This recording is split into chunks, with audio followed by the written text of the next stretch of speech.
24/7 on the iHeartRadio app. Think It Up is an initiative to activate student-powered, teacher-led learning projects. Students and teachers, how can you spark great learning experiences in your classrooms today? Join at thinkitup.org. Is this the title? This is the KBLA Sports Minute with Ray Richardson. The Clippers found out Wednesday night that Steph Curry, at age 38, can still turn a game around and send teams home in frustration. A 13-point lead for the Clippers midway through the fourth quarter disappeared when Curry went to work. Curry scored 11 of his game-high 35 points in the final 9 minutes to lead Golden State to a 126-121 win at the Intuit Dome in Inglewood. The Clippers' season is over. They had to win last night to advance in the play-in round.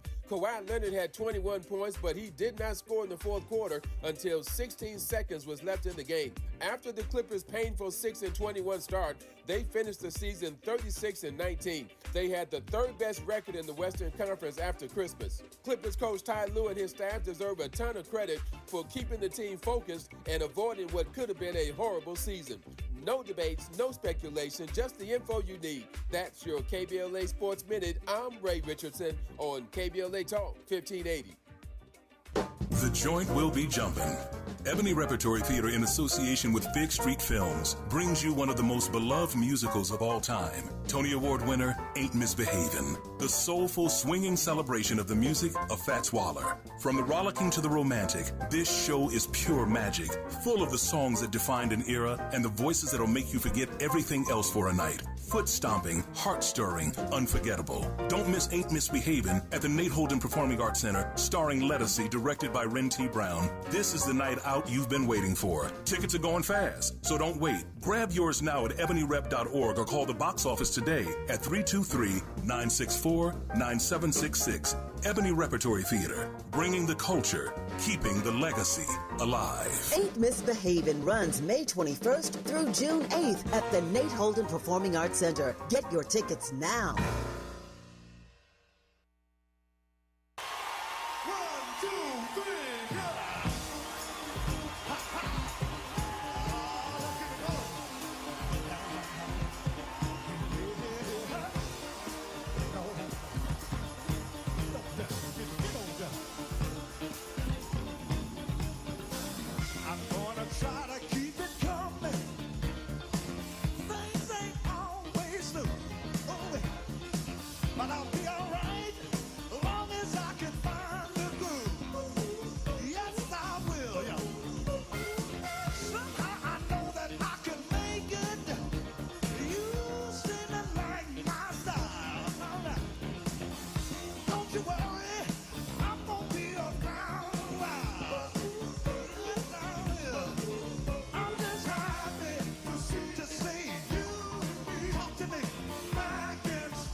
Live from historic Laverne Park in Los Angeles, California, I'm Tavis Smiley, and I'm so glad to see you and me back in stride again.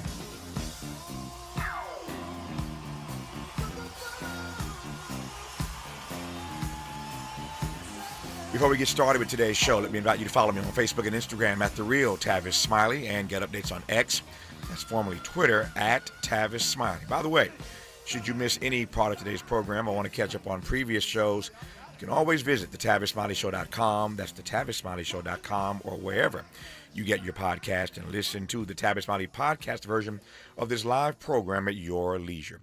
Another great show on tap for you today. In our second hour, two conversations. Up first, Algernon Austin, Director of Race and Economic Justice at the Center for Economic and Policy Research, with the latest data on black strivings. On the B side of our two, the potential impact of the squabble up between the president and the Pope on black Catholics. We will talk with Gloria Purvis, Senior Fellow with the Initiative on Catholic Social Thought and Public Life at Georgetown University. In our third hour, actor, director, and producer Blair Underwood takes us inside his new book, A Soldier's Wife, My Mother, the Marvelous Mrs. Marilyn A. Underwood. The book follows the ascent of Blair's mother as a pioneering black female executive before pivoting to her role as the matriarch of a military family. Blair Underwood today in our final hour. But in this first hour, two more conversations on the B side of this hour. Pennsylvania State Rep Chris Rab on how the Democratic Party can move forward from the infighting between centrist and progressive Democrats. We commenced today's show in conversation with author, podcaster, syndicated columnist, and Substack writer, our regular contributor, Ruben Navarrette Jr. Before I get Ruben on the line, he's on the line, before I bring him up for you to hear him on the line, this Pope story it won't die. Legs, as we say in this business, it has legs. So this is the speaker, Mike Johnson, yesterday. I think, what's today? Thursday? So on yesterday's program, Wednesday, I played for you some sound of J.D. Vance. I may put that back up again. As a matter of fact, I will, in case you missed it. So I want to start with Mike Johnson, the speaker, and then J.D. Vance, the vice president, both in their own way going in on the Pope. Now, J.D. Vance is, in fact, a Catholic. Mike Johnson, I don't think so. But just listen to Johnson and then Vance with their commentary about this squabble up between the president and the Pope. I'm not one to criticize clerics and religious leaders. We defend free speech, and we certainly defend the right to the free exercise of religion. And, a pontiff or any religious leader can say anything they want. But obviously, if you wade into political waters, I think you should expect some political response. And I think the Pope's received some of that. It is a very well-settled matter of Christian theology. There's something called the just war doctrine. There's a time to every purpose under heaven.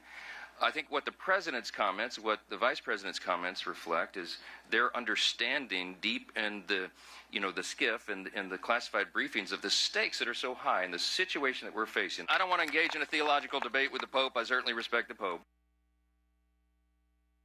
I have a lot of respect for the Pope. I like him. I admire him. I've gotten to know him a little bit. It doesn't bother me when he speaks on issues of the day, frankly, even when I disagree with how he's applying a particular principle. I like that the Pope is an advocate for peace. I think that's certainly one of his roles. On the other hand, how can you say that God is never on the side of those who wield the sword? Was God on the side of the Americans who liberated France from the Nazis? Was God on the side of the Americans who liberated Holocaust camps and liberated those innocent people from those who had survived the Holocaust? I think that it's important, in the same way that it's important for the Vice President of the United States to be careful when I talk about matters of public policy. I think it's very, very important for the Pope to be careful when he talks about matters of theology. So you can tell when I wanted to play those things back to back, you can hear they're absolutely on message. Mike Johnson essentially said the same thing J.D. Vance said. J.D. Vance said the same thing Mike Johnson said, which is essentially if you wade into political waters, you get a political response. Although that ain't what the Pope was doing. He was doing his job, which is to raise issues theologically about peace and justice. But this thing just won't die. Ruben Navarrette Jr., what say you, sir? Ruben, take me off of mute. You do this every day. Brother, you left out one important item from my bio. Longtime friend of the Tavis Smiley show. You are indeed. You are indeed. What do you make of the politics that Vance and Johnson, say nothing of Trump, are continuing to play on this tete-a-tete between the president and the Pope? They've tapped into something. There is a sense among some Catholics. I'm not one of them. I'm a disaffected Catholic, a runaway Catholic. But even among some Catholics who feel uneasy about what the Pope is saying and doing, more, though, 80-90%, I think, of Catholics and people around the world just recognize the absurdity of having a recent convert to Catholicism, someone like J.D. Vance, who's been Catholic. He turned Catholic, I think, at 35, so he's been Catholic like 10 minutes, having the audacity and the arrogance to lecture the Holy Father about theology. Listening to the clip you played, I realize now that J.D. Vance didn't just get law wrong and get now theology wrong. He also got history wrong. Because if he believes that God guided the Americans to liberate Jews from the concentration camps, maybe God, if he had been at work, would have pushed Americans to enter the war 10 years earlier. Americans only backed into World War II after Pearl Harbor, after turning a blind eye to what was happening in Europe. So if God really was involved in this, I have a high enough opinion of God to think that he would have overridden the politicians and gotten us into World War II earlier. Well, I heard Vance when he made that point, and I'm surprised there hadn't been more commentary about that. We were late to that fight, and Ruben puts his finger on it, and he's absolutely right about that. So there's no digression on that point, no disagreement on that particular point. Just getting started on Tavis Smiley. BET and PBS, the Tom Joyner Morning Show, and NPR, the cover of Jet and the cover of Time. #1 on the New York Times bestsellers list, 20 honorary doctorate degrees, a dozen NAACP Image Awards, a star on the Hollywood Walk of Fame, a Presidential Lifetime Achievement Award. From talk shows to talk radio, nobody's ever done it better. You like that? This is Tavis Smiley.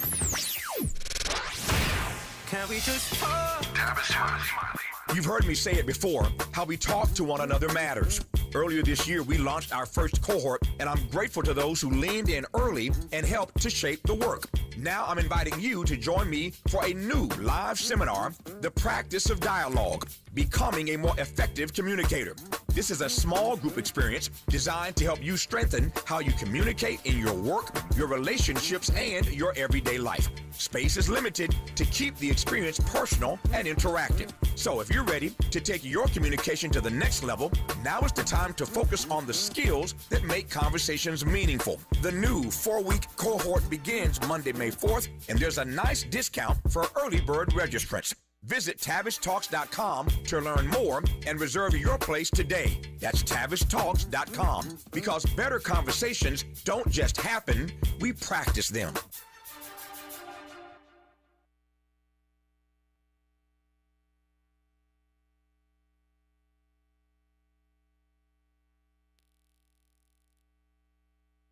Don't you wish your life came with a warning app? Stop. That dog does not want to be petted. Just a little heads up before something bad happens. Move your coffee cup away from your computer. Oh, no. So you can have more control. Stop. You're texting your boss by mistake. Uh-oh. Well, life doesn't always give you time to change the outcome, but prediabetes does. With early diagnosis and a few healthy changes like managing your weight, getting active, stopping smoking, and eating healthier, you can stop prediabetes before it leads to type 2 diabetes. It's easy to learn your risk. Take the 1-minute test today at doihaveprediabetes.org. Warning, the cap is loose on that ketchup. Ugh. Don't wait. You have the power to change the outcome. Visit doihaveprediabetes.org today. That's doihaveprediabetes.org. Brought to you by the Ad Council and its prediabetes awareness partners. 58 years ago, a bullet tried to silence a dream. It couldn't. On April 4th, 1968, Dr. Martin Luther King Jr. was taken from us. Not because he failed, but because he was winning. Winning the fight for a nation determined to live up to its promise. That fight didn't end then, and it can't end now. California is the most powerful state and the most powerful country on earth. But right now, too many people are being left behind, priced out of their homes, locked out of opportunity, told to wait for justice that's already long overdue. Dr. King didn't wait. He taught us the fierce urgency of now and acted. Now it's up to us to carry that same urgency today. We need leaders who will fight the triple evils of poverty, racism, and militarism. Not someday, now. On this anniversary, let's honor Dr. King the only way that truly counts, by doing the work. Ad paid for by Steyer for Governor 2026. Helping to make you the most knowledgeable person in your circle of friends. This is Tavis Smiley. Tavis Smiley, Ruben Navarrette Jr. Ruben, I wonder whether or not you think that I asked this question to somebody else earlier this week, but again, because this story just keeps going and going and going like an Energizer bunny. If it ain't Trump, it's Vance. If it ain't Vance, it's Mike Johnson. Everybody opining about this this war of words between the Pope and the president. But I wonder whether or not you think this spat is risking a feud with crucial Catholic swing voters in these upcoming midterms. Yes, I do. I do think we're headed that way. Let me, before I answer that question, spot on, draw your attention to what the Pope said in Cameroon just today. So that you're right, the story keeps growing. It's growing on both sides. The Pope hasn't let it go either.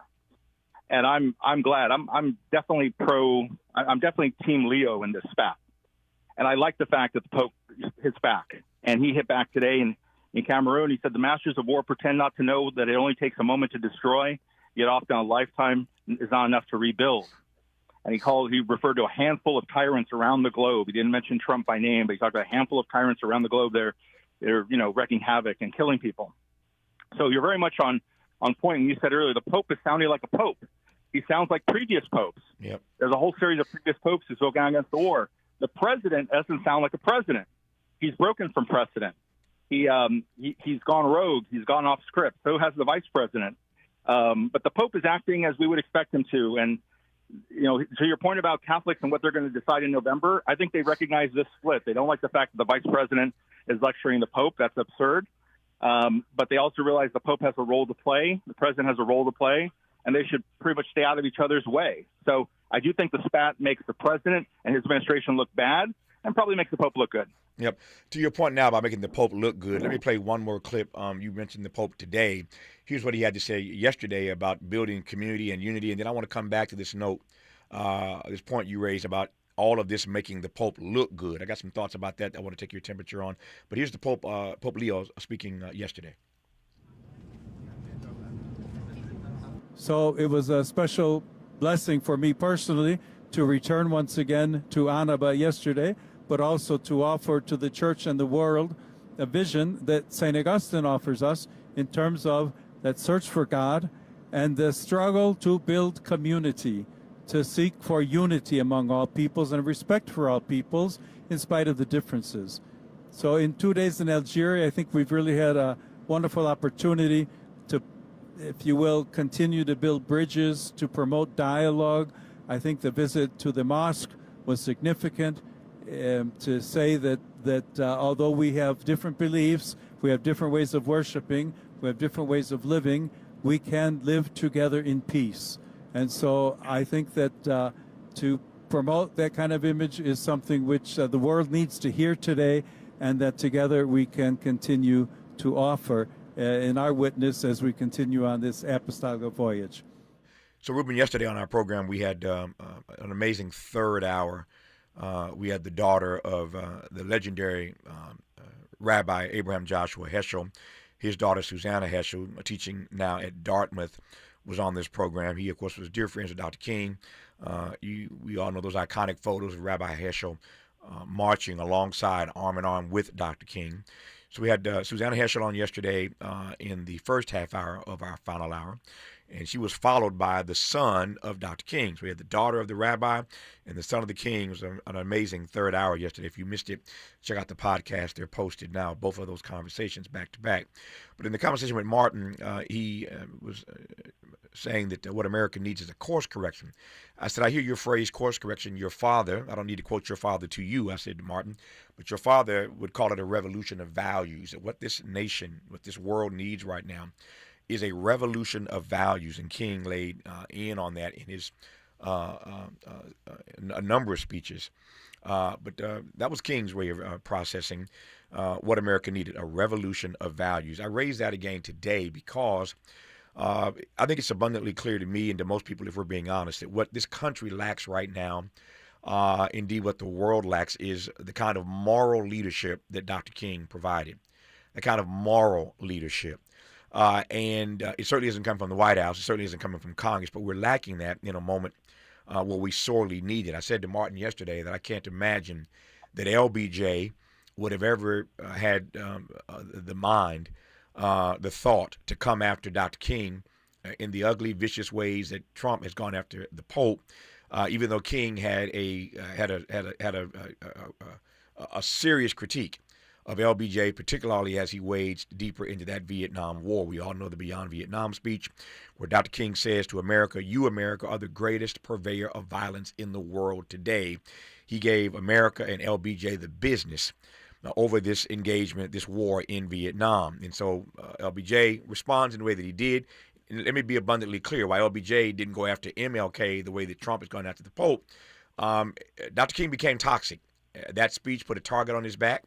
That bullet followed him for an entire year until they caught him a year to the day later.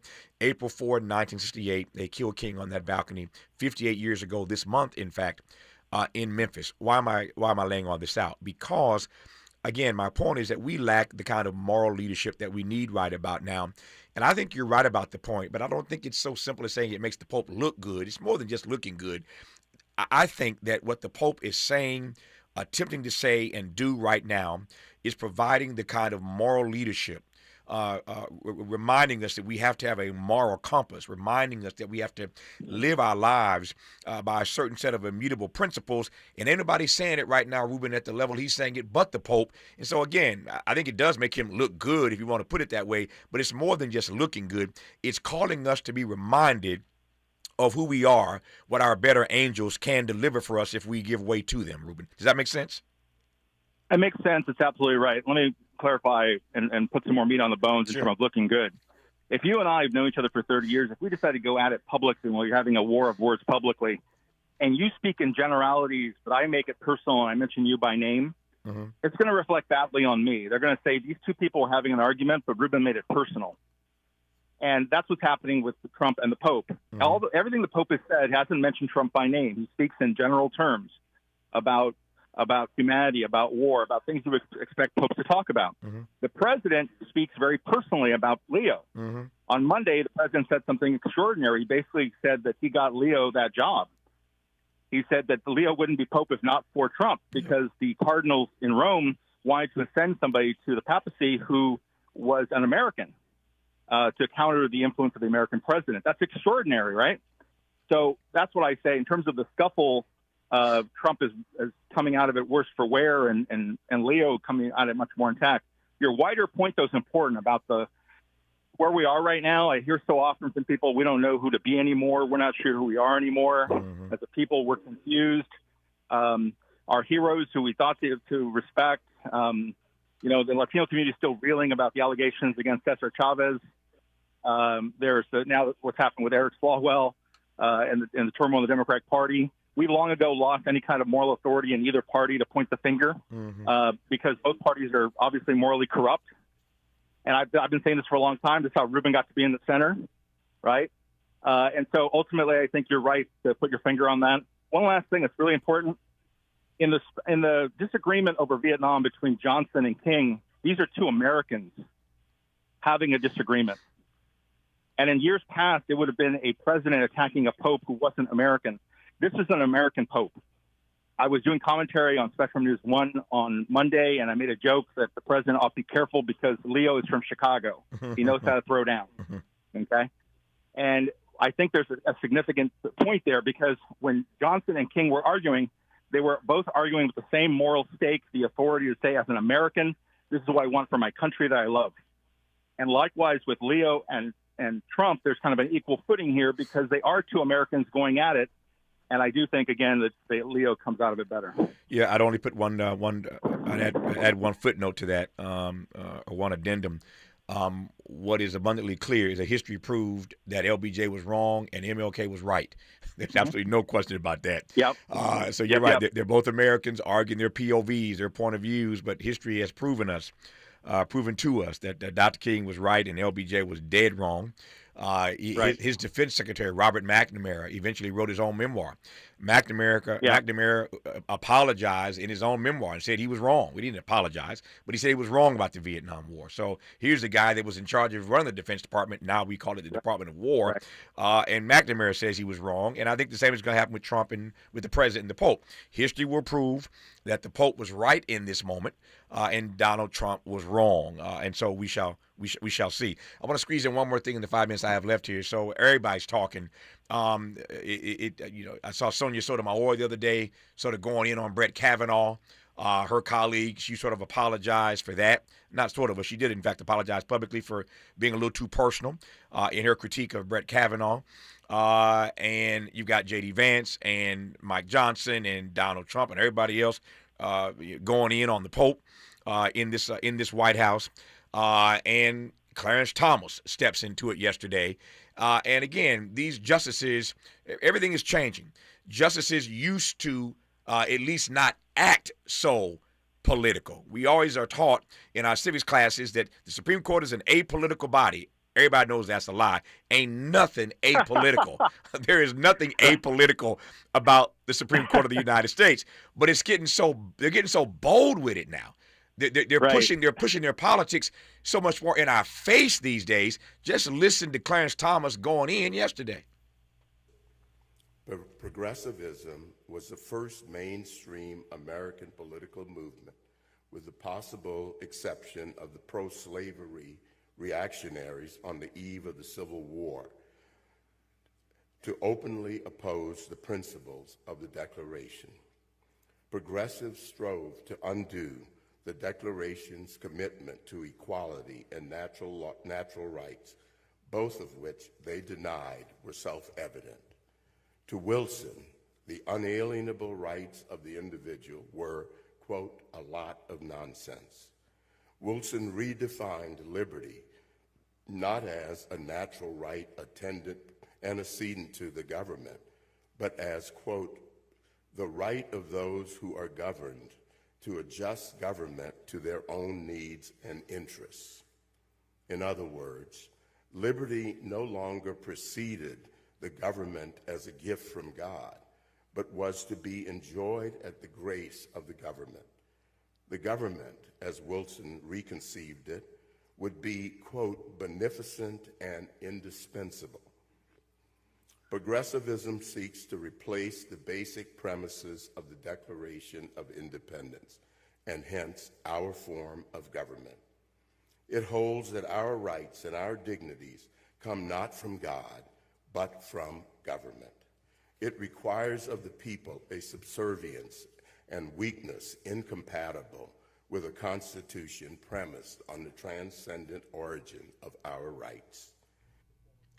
There ain't nothing, and I do mean nothing, apolitical about that speech. Clarence Thomas is going in yesterday.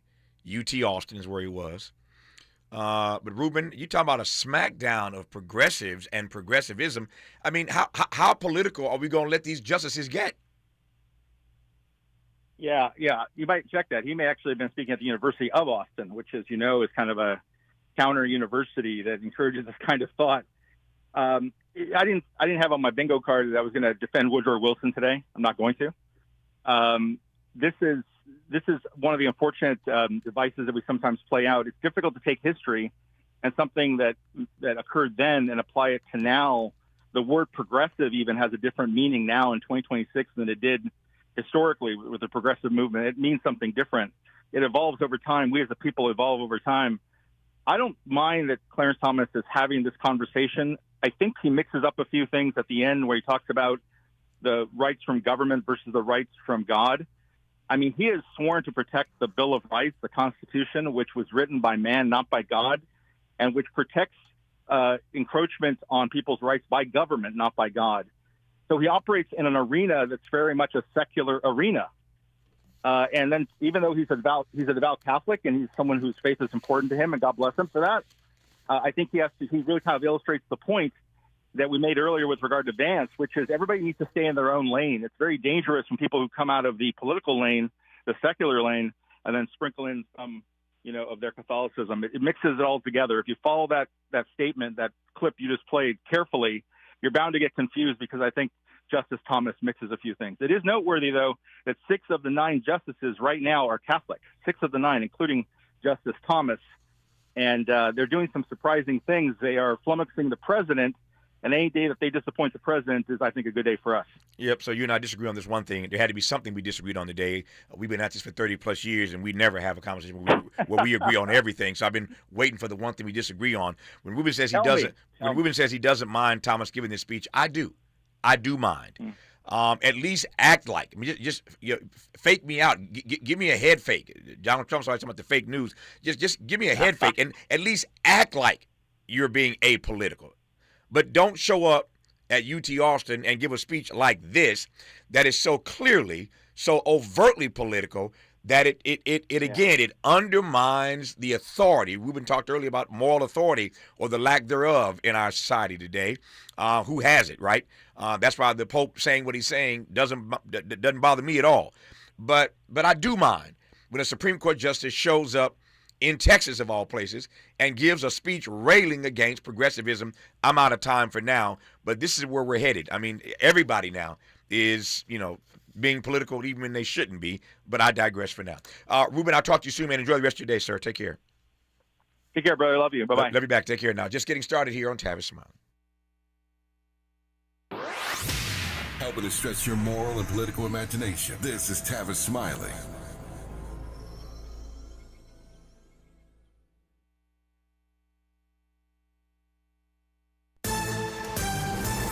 I'm Bree Wood with BIN News Now. The teen accused as the getaway driver in the shooting that killed a black Brooklyn infant, Kaori Patterson Moore, who was in a stroller, is proclaiming his innocence. I didn't do it. I didn't know what was going to happen. I didn't pull the trigger. 18-year-old Matthew Rodriguez faces murder charges and is being held without bail. He was driving the moped from which black 21-year-old Amori Green allegedly fired the bullet that killed the 7-month-old.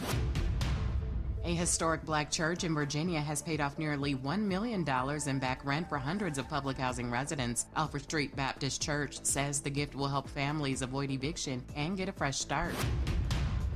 And gospel singer Tamala Mann is making gospel music history. Her song, Live, Breathe, Fight, tops Billboard's gospel airplay chart, giving her a record-tying 13th number one, matching Kirk Franklin's all-time mark. Get BIN News Now on demand 24/7 on the iHeartRadio app. Think It Up is an initiative to activate student-powered, teacher-led learning projects. Students and teachers, how can you spark great learning experiences in your classrooms today? Join at thinkitup.org. Is this the title? This is the KBLA Sports Minute with Ray Richardson.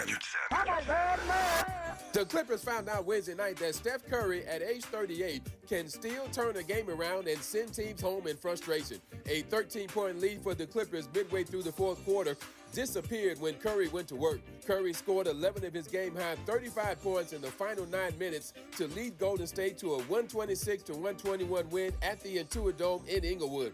The Clippers' season is over. They had to win last night to advance in the play-in round. Kawhi Leonard had 21 points, but he did not score in the fourth quarter until 16 seconds was left in the game. After the Clippers' painful 6-21 start, they finished the season 36-19. They had the third best record in the Western Conference after Christmas. Clippers coach Ty Lue and his staff deserve a ton of credit for keeping the team focused and avoiding what could have been a horrible season.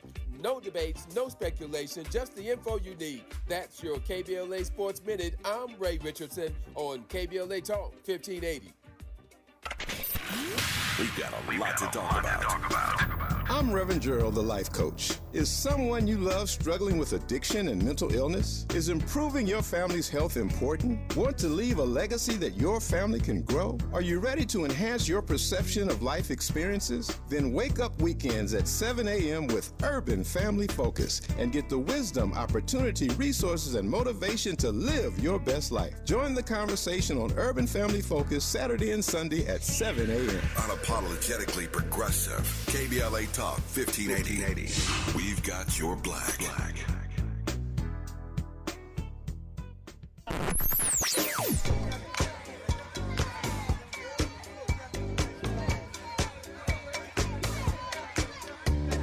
This is KBLA Talk 1580. Talk radio. That's music to your ears. We're unapologetically progressive. KBLA Talk 1580. Travel locals save big at San Bernardino International Airport. Whether it's a stay on the bay or a visit to Utah's peaks, we've got you covered. With $5 a day parking, your next adventure starts here. Plan now at flysbd.com. When your car is making a strange noise, no matter what it is, you can't just pretend it's not happening. That's an interesting sound. It's like your mental health. If you're struggling and feeling overwhelmed, it's important to do something about it. It can be as simple as talking to someone in your community, or just taking a deep, calming breath when you need it. Nice. For mental health resources, check out loveyourmindtoday.org. At loveyourmindtoday.org, you'll find information that may help you get through a tough time. Things like tips for dealing with stress, how to navigate difficulties like financial worries, anger, substance use, and more. You can also find real stories of how people navigated their own mental health challenges. Because once you start to address the problem, you can go so much further. Visit loveyourmindtoday.org. That's loveyourmindtoday.org. Brought to you by the Huntsman Mental Health Institute and the Ad Council. When the story gets twisted, who's going to tell the truth? When they cut the microphones, who's still talking? When history gets rewritten, who remembers what really happened? We do. KBLA Talk 1580. Black media isn't just important right now, it's essential. Because when mainstream outlets move on, we stay. When the headlines ignore our communities, we don't. When decisions are being made that affect Black lives in our schools, our neighborhoods, our economy, KBLA is in the room. This is more than radio. This is a lifeline, a record, a rallying cry.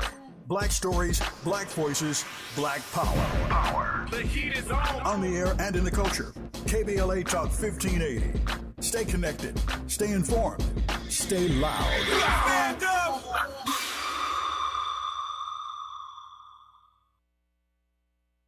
Made fresh daily in Leimert Park, Los Angeles, California. You're listening to Tavis Smiley. We go from my conservative brother. He would prefer center. His podcast is called Ruben in the Center. We go from Ruben Navarrette in the center to Pennsylvania State Rep Chris Rab, who's on the left. No centrist is he. We'll talk to him in just a second. Before I bring him on the line, I want to play this clip for him. I'm not sure he has heard it, but I want to continue this conversation I was having with Ruben just a moment ago about how political this Supreme Court is getting. And I have said, more times than I can count for years now that somebody needs to rein in the U.S. Supreme Court. We've had so many conversations on this program and over my decades now, 3+ decades of being in the broadcast business. I've had more conversations than I can count about how, in fact, we do just that. Do we give them term limits? Do we expand the number of members on the court? There are any number of ideas floating around about how we rein in this Supreme Court. Say nothing of the conversation we've had in the last year or so about all the gifts, all the cheating, frankly, that we see happening inside the Supreme Court. And John Roberts has done nothing, frankly, to rein in that aspect of the way the court is showing up. Never mind all the stories and all the disclosures about Clarence Thomas and Samuel Alito and other members of the court who've been taking gifts, et cetera, et cetera, et cetera. Nobody has taken seriously the fact that this Supreme Court needs to get reined in. And now, with like putting a log in your eye, Clarence Thomas shows up yesterday in Texas and gives one of, if not the most overtly political speech I've ever heard from a sitting Supreme Court justice. In case you weren't listening to the top half of the hour, before I let Representative State Rep in Pennsylvania, Chris Rab, respond to it, let me play this clip for you one more again. Just listen to Clarence Thomas in his own words. Progressivism was the first mainstream American political movement, with the possible exception of the pro-slavery reactionaries on the eve of the Civil War, to openly oppose the principles of the Declaration. Progressives strove to undo the Declaration's commitment to equality and natural rights, both of which they denied were self-evident. To Wilson, the unalienable rights of the individual were, quote, a lot of nonsense. Wilson redefined liberty not as a natural right attendant antecedent to the government, but as, quote, the right of those who are governed to adjust government to their own needs and interests.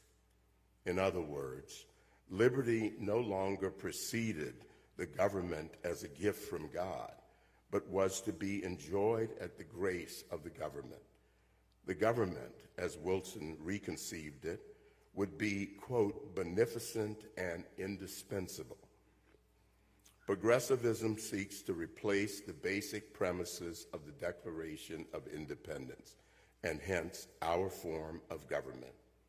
It holds that our rights and our dignities come not from God, but from government.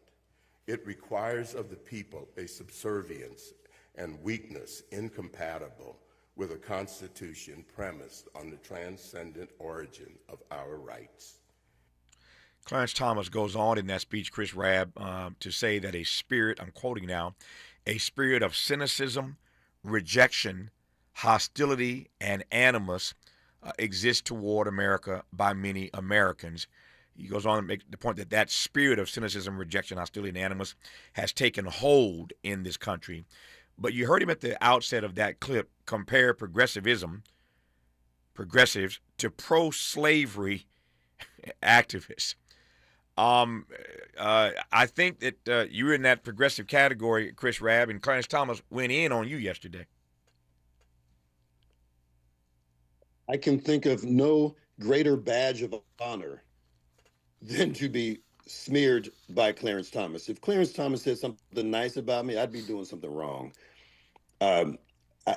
Was he referencing President Woodrow Wilson? Yes. When he mentioned Wilson? Yes. That is an odd association with progressivism. He was one of the most overtly racist presidents we had. And when I think of progressivism, I think of the Trust Busters, Teddy Roosevelt. I think about FDR. Mm-hmm. I think about all of the leftists who were involved in creating something that now most conservatives would not give up: Social Security, Medicare, Medicaid, the minimum wage, any number of things that benefit folks who identify as moderate, centrist, or even right of center.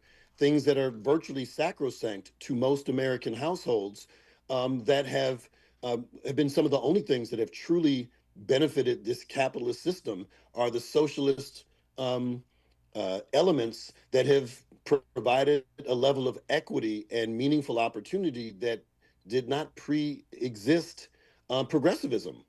So it is, I mean, look, arguing with Clarence Thomas, that's like Burr Rabbit, you know? Mm-hmm. Yeah. There's no upside here, but I feel that he is emblematic of someone who is in love with his own shackles. And I don't have much, I don't have the temperament without using profanity to engage the musings of Clarence Thomas. But I will say, to what you said previously, is that we do need term limits. We do need to expand the Supreme Court. We've done it before. We do need higher ethical standards, for sure. And we need to punish the Democrats who keep voting for these knuckleheads. Yep. We need to send a political message for the people who are enabling some of these extremists, who are more embracing of fascism than they are in democracy. And we know that there are Democratic senators who are complicit in going along to get along and not getting the type of appropriate retaliation they need at the ballot box. We need to send a message. And also, we might have to do some nonviolent direct action to let the Supreme Court know that they are not above the people. And perhaps make it so that they can't do their job until they do right by us. We've done it before. I did it in the Pennsylvania House of Representatives in the summer of 2020, when now Congresswoman Summer Lee and I and some other Black state reps shut down the House of Representatives and demanded immediate legislative action after the killings of Breonna Taylor and George Floyd and others. And within 30 days, we got our Democratic governor and we got our split legislature to unanimously support 3 Democratic bills, one of which was a police misconduct database that was built off of legislation I had introduced 2 years later. And that was enacted into law to make sure that killer cops don't sneak out of one police force and enter another. And that was because we listened to the people on the ground who demanded justice, not with slogans. I didn't hear anyone saying DEI that summer. They wanted real change. And so we were able to do that. So I believe that there's a more of a role for organizing that leads to substantive policy changes. So I want to suggest to you, I want to posit this, and let me do it now and let you respond to it when we come forward. I believe that I'm staying with this because this ought to be unnerving for all of us. This is not just Clarence Thomas being Clarence Thomas. They say the same thing about Donald Trump. It's just Donald Trump being Donald Trump. No. It's way more than that. I believe that what Clarence Thomas attempted in that speech yesterday is both a symptom and a consequence of being in Donald Trump 2.0. What he did yesterday, a sitting Supreme Court justice being this political in a speech, is both a symptom and a consequence of the Donald Trump era. I'll unpack that when we come forward and let Rabb respond to it. You're listening to Tavis Smiley. From California to the Carolinas, everybody's listening to Tavis. More when we come forward.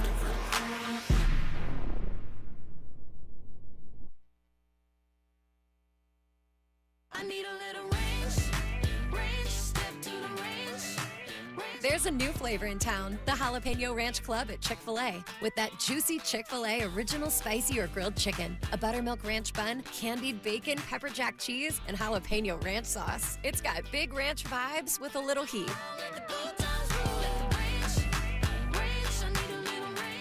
Chick-fil-A's new Jalapeno Ranch Club, available for a limited time only. Order ahead on the Chick-fil-A app. And we're live here outside the Perez family home, just waiting for the... And there they go, almost on time this morning. Mom is coming out the front door strong with a double-arm kid carry. Looks like Dad has the bags. Daughter is bringing up the rear. Oh, but the diaper bag wasn't closed. Diapers and toys are everywhere. Ooh, but Mom has just nailed the perfect car seat buckle for the toddler. And now the eldest daughter, who looks to be about 9 or 10, has secured herself in the booster seat. Dad zips the bag closed, and they're off. But looks like Mom doesn't realize her coffee cup is still on the roof of the car. And there it goes. Oh, that's a shame. That mug was a fan favorite. Don't sweat the small stuff. Just nail the big stuff. Like making sure your kids are buckled correctly in the right seat for their age and size. Learn more at nhtsa.gov/the right seat. Visit nhtsa.gov/the right seat. Brought to you by NHTSA and the Ad Council. Hi, I'm Zoe Williams, host of The Voice of Reason, weeknights at 7 p.m. here on KBLA Talk 1580, with a personal invitation for you to join me and Insight.me as we present The Healing Box, live at Inglewood's world-famous Miracle Theater, Saturday evening, May 23rd at 7 p.m. Look, I understand your attachment style has been running your life like a rogue algorithm, and nobody has had the courage to press pause. Until now, Dr. Bakoya McCall and yours truly are curating a night where clinicians, spiritualists, and an all-star panel of Black woman healers like Dr. Shalonda Sunshine Crawford, Dr. Jashana Johnson, and spiritualist Precious McGill will join some amazing spoken word artists and the legendary comedian Louis Dix to diagnose, disrupt, and heal your relational wreckage in real time. Listen, bring your trauma. As a matter of fact, bring your baby mama. No, bring your testimony. And if you're still texting your ex at 2 a.m., baby, you're not just invited, you're the target demo. Tickets are moving fast, so grab yours at themiracleinglewood.com before your dating history gets flagged as a pre-existing condition. That's themiracleinglewood.com. We'll see you there Saturday, May 23rd at 7 p.m.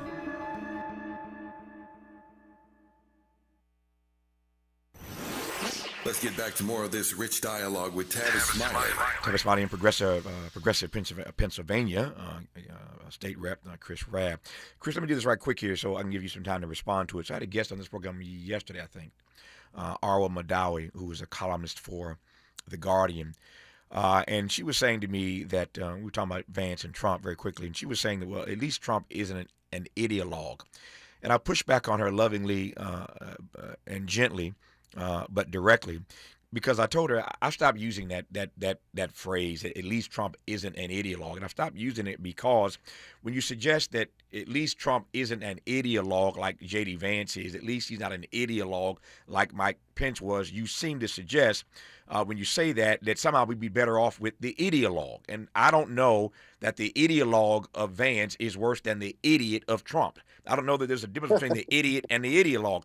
I can't imagine how much worse, and I'm not naive, how much worse Vance could be than Trump just because Trump isn't an ideologue and J.D. Vance is. That's the point I made to her yesterday when she used that particular phrase, at least Trump ain't an ideologue. That's point number one. Point number two is that we are in this Trump era, and I said to her in that conversation yesterday that I don't know that we into the future will not see a president who will try to push the envelope even further than Trump did. Because whenever a president pulls executive power, pulls more power to the executive branch, the next president ain't going to give it back. So that power now is going to stay inside of the executive branch. The president now has been given immunity by the Supreme Court. So people are going to try it. They're going to try it. And so somewhere down the road, there will be somebody who will try to push the envelope even farther than what Donald Trump has done. Trust me, it's going to happen somewhere down the road, which leads me to my final point, connecting it to Clarence Thomas. I hope this is making sense for you. What Clarence Thomas attempted, and in fact did yesterday, was to see how far he could push the envelope in the political rhetoric that he espoused yesterday, smashing and thrashing progressives as a sitting United States Supreme Court justice. What I'm telling you is that Donald Trump's presence has made everybody bold. Everybody now thinks they can push the envelope. So it's not just Clarence Thomas getting away with the big grift. It ain't just Donald Trump and the big grift. Clarence Thomas is a grifter on the U.S. Supreme Court, and now he's leaned into this political rhetoric yesterday, and ain't nobody calling him on it. I'm telling you, this is the beginning of the end, and everybody now is going to push the envelope, Chris Rab, as far as they can. Does any of that make sense to you? It absolutely does. But I think the envelope has been pushed close to the edge for some time now in different alarming ways. And you bringing this up is certainly emblematic of one such example. But progressivism is not necessarily talking about electoral politics. I think from an ideological perspective, he identifies himself as an originalist, right? As a conservative, as basically someone who believes in white Christian nationalism for all intents and purposes. And I emphasize white Christian nationalism because Negroes like Clarence Thomas believe the white man's ice is colder. That's how my grandfolks used to describe folks like him. And all of it is political. Even flushing a toilet is a political act because who decides who has indoor plumbing and who doesn't? Government and politicians. And so I think many of the things he's done and the Supreme Court, the majority of the Supreme Court for years have done are absolutely as political as that statement. Whether it's overturning Roe versus Wade, allowing corporations to be extended the First Amendment right and allowing for Citizens United, which has probably been the biggest destructive force in what should be a functional democracy, is no longer such as it relates to electoral politics, campaigning, and elections. So what I think is he is using his platform where the guardrails are off because Donald Trump has destroyed them, and that any successive president, to your point, irrespective of political affiliation, will seek to maximize executive power. But they are co-equal branches of government, which means that whoever we're sending to Congress needs to be in a larger subset of folks who are holding the executive branch and the judiciary to account. Hold that thought. Speaking of people we're sending to Congress, Chris Rab is running for Congress right now. How's that for a segue? Our remaining moments with him when we come forward on Tavis Smiley. This is getting good. Yeah, man. Tavis Smiley continues when we come forward.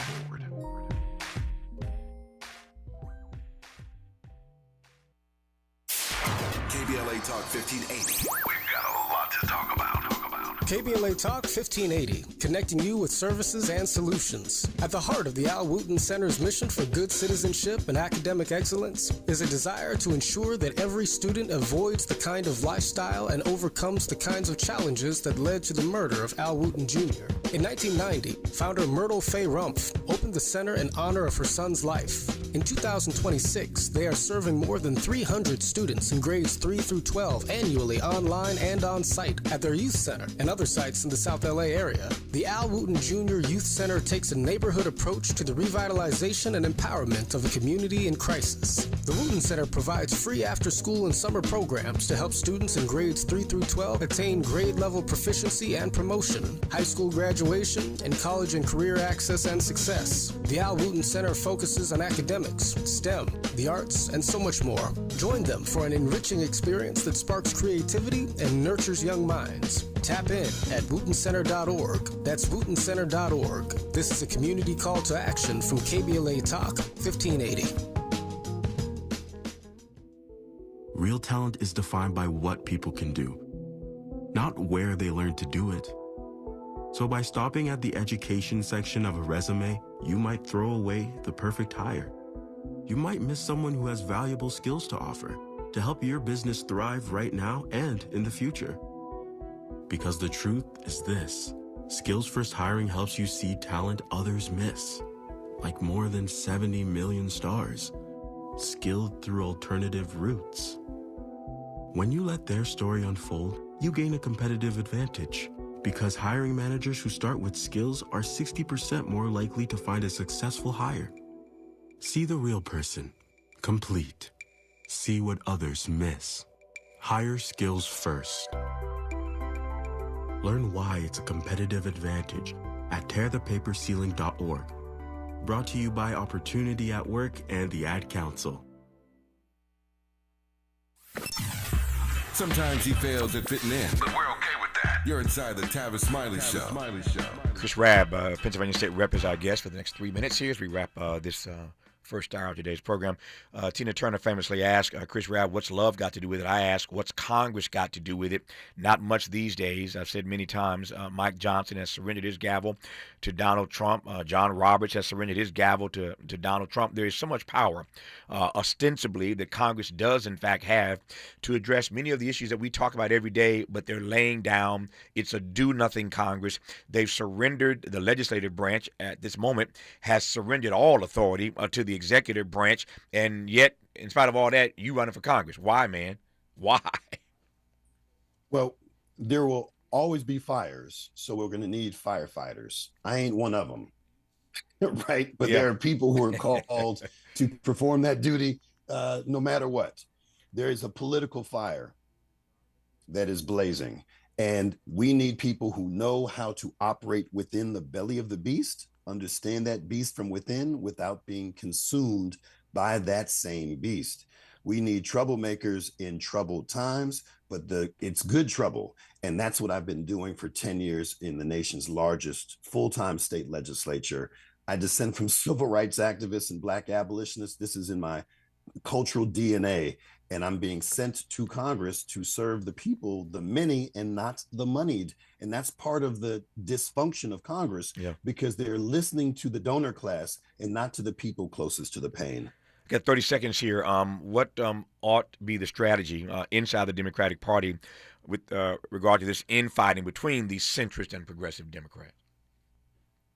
The centrists need to step aside because the centrism is how we got here. We've been playing around the edges. We've allowed Clintonistas determine the future of our party, and we have been paying for it ever since. When we've been trying to out-Republican the Republicans, we need to embrace progressive, substantive policies that take care of everyone. And we have the money to do it because we find the money to send to Iran, but we don't have the money to take care of universal health care or a living wage for all or social housing.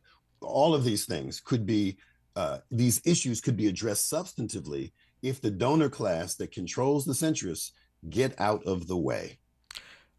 Chris Rab is a state rep in the Keystone State, now running for Congress out of Pennsylvania. Honored to have had him back on this program. All the best on the campaign. Thanks for your insights, and we'll stay in touch, man. Thank you, good sir. More of Tavis Smiley when we come forward. KBLA 1580 Santa Monica.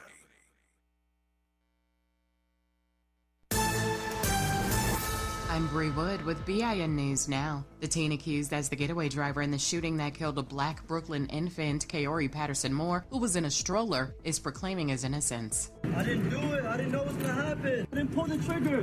18-year-old Matthew Rodriguez faces murder charges and is being held without bail. He was driving the moped from which black 21-year-old Amori Green allegedly fired the bullet that killed the 7-month-old. A historic black church in Virginia has paid off nearly $1 million in back rent for hundreds of public housing residents. Alfred Street Baptist Church says the gift will help families avoid eviction and get a fresh start. And gospel singer Tamala Mann is making gospel music history. Her song, Live, Breathe, Fight, tops Billboard's gospel airplay chart, giving her a record-tying 13th #1, matching Kirk Franklin's all-time mark. Get BIN News Now on demand 24/7 on the iHeartRadio app. Think It Up is an initiative to activate student-powered, teacher-led learning projects. Students and teachers, how can you spark great learning experiences in your classrooms today? Join at thinkitup.org. Is this the time? This is the KBLA Sports Minute with Ray Richardson. The Clippers found out Wednesday night that Steph Curry, at age 38, can still turn a game around and send teams home in frustration. A 13-point lead for the Clippers midway through the fourth quarter disappeared when Curry went to work. Curry scored 11 of his game-high 35 points in the final 9 minutes to lead Golden State to a 126-121 win at the Intuit Dome in Inglewood. The Clippers' season is over. They had to win last night to advance in the play-in round. Kawhi Leonard had 21 points, but he did not score in the fourth quarter until 16 seconds was left in the game. After the Clippers' painful 6-21 start, they finished the season 36-19. They had the third best record in the Western Conference after Christmas. Clippers coach Ty Lue and his staff deserve a ton of credit for keeping the team focused and avoiding what could have been a horrible season. No debates, no speculation, just the info you need. That's your KBLA Sports Minute. I'm Ray Richardson on KBLA Talk 1580. The joint will be jumping. Ebony Repertory Theater, in association with Big Street Films, brings you one of the most beloved musicals of all time. Tony Award winner, Ain't Misbehavin'. The soulful, swinging celebration of the music of Fats Waller. From the rollicking to the romantic, this show is pure magic, full of the songs that defined an era and the voices that'll make you forget everything else for a night. Foot-stomping, heart-stirring, unforgettable. Don't miss Ain't Misbehavin' at the Nate Holden Performing Arts Center, starring Lettucey, directed by Ren T. Brown. This is the night out you've been waiting for. Tickets are going fast, so don't wait. Grab yours now at ebonyrep.org or call the box office today at 323-964-9766. Ebony Repertory Theater, bringing the culture, keeping the legacy alive. Ain't Misbehavin' runs May 21st through June 8th at the Nate Holden Performing Arts Center. Get your tickets now.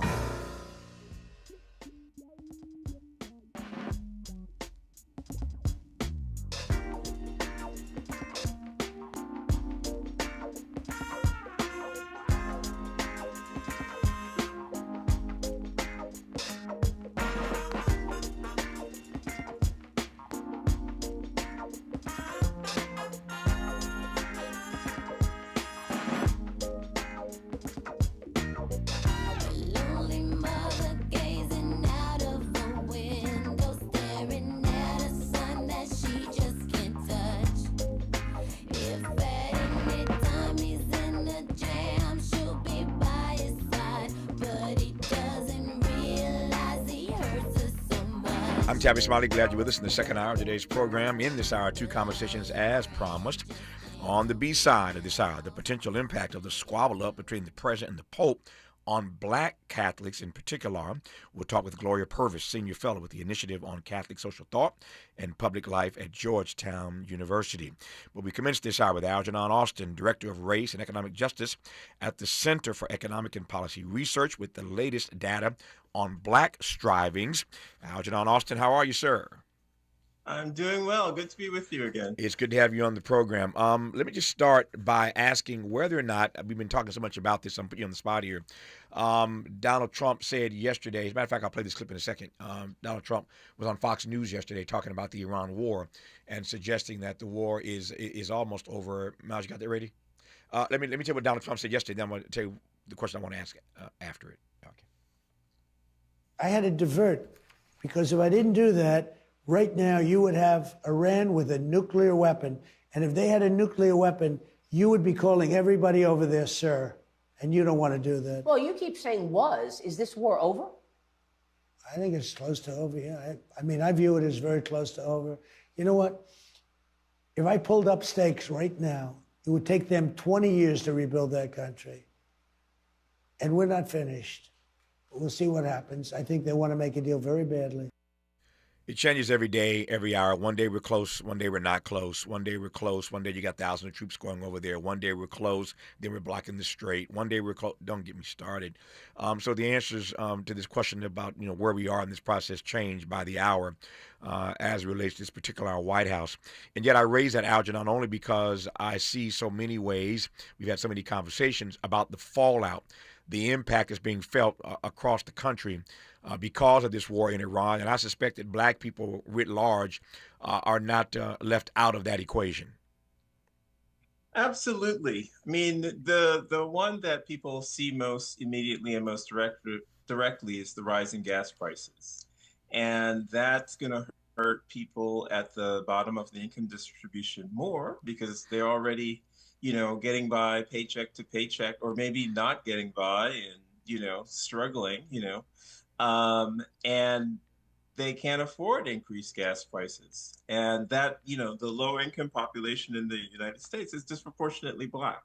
So there's that. But don't forget that in addition to this chaos, there continues to be the tariff chaos that's going on, which is attacks on goods coming into the United States. And that has increased prices also. So this administration has increased prices that, disproportionately hurt Black people at being lower income people, and weakens the economy. It slows economic growth. We've seen significant job losses over the past year. And of course, the attacks on the federal government, which also disproportionately hurts Black people. So in many ways, and of course, the attacks on DEI, in many ways, this administration has been particularly bad for the Black population. I mean, really setting us back on a trajectory, heading back, frankly, I would say, into Jim Crow, because they're so opposed to basic civil rights enforcement, attacking voting rights, attacking Black economic opportunity. So yes, this is just the war is just the sort of the icing on the cake of insults to Black America. Yep. I would argue that is a lot of incoming fire. You laid it out. The war in Iran, the tariffs, the attacks on DEI. You ran the list of all this incoming fire that Black people are catching right about now, and the impact that ultimately that has on our trajectory. I know it's hard to know this in real time, but I get the sense that's so much incoming fire that there's no way that this doesn't have an impact long term on the crises that Black America is already trying to wrestle with as it is. I said on this program yesterday in another conversation, obviously, that Black people, for all the progress we've made, we still lag far behind in every single leading economic indicator category. This is your lane and not mine, but my research suggests to me, again, that we still lag far behind in every single leading economic indicator category. When all of this is happening at the same time, that's a lot of pressure to be under. I can't imagine that, to your point about trajectory, that all of this doesn't set us further back. And I don't know if that sets us so far back that it's insurmountable. I'm so glad you mentioned that on every single economic measure, Black people are behind.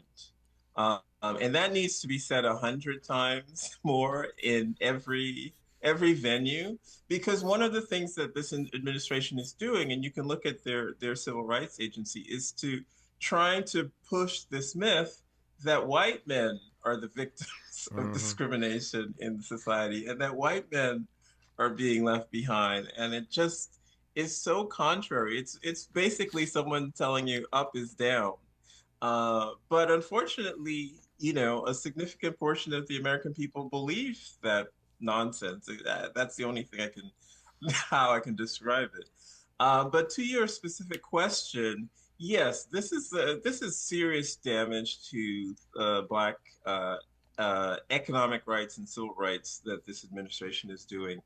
But the future isn't written yet. Mm-hmm. The future isn't set in stone. So it really depends on what happens tomorrow and 2 years from now and 5 years from now. Eventually, at some point, we will have a different administration, hopefully one that is more concerned about economic opportunity and equal rights and equal opportunity.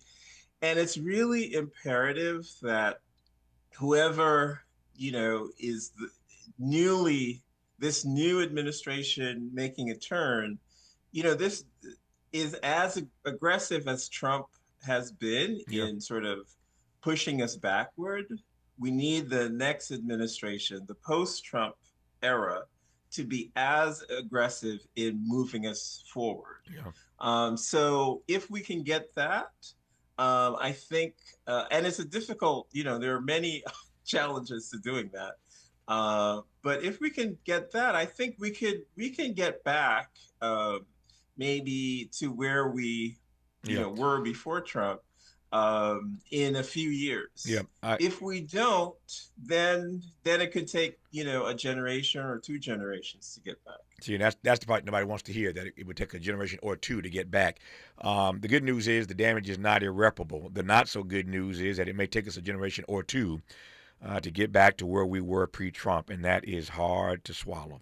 When we come forward with Algernon Austin, Director of Race and Economic Justice at the Center for Economic and Policy Research, we're going to go inside 2 reports they put out recently. One is called Advancing Black Workers in the South. The other is called The Majority Agenda. It's a policy package. We'll let Algernon unpack both of those for us when we come forward on Tavis Smiley. Generous listening. Charitable listening. It's why everybody wants to talk to Tavis. The conversation continues when we come forward. Can we just talk? Tavis Smiley. You've heard me say it before, how we talk to one another matters. Earlier this year, we launched our first cohort, and I'm grateful to those who leaned in early and helped to shape the work. Now I'm inviting you to join me for a new live seminar, The Practice of Dialogue, Becoming a More Effective Communicator.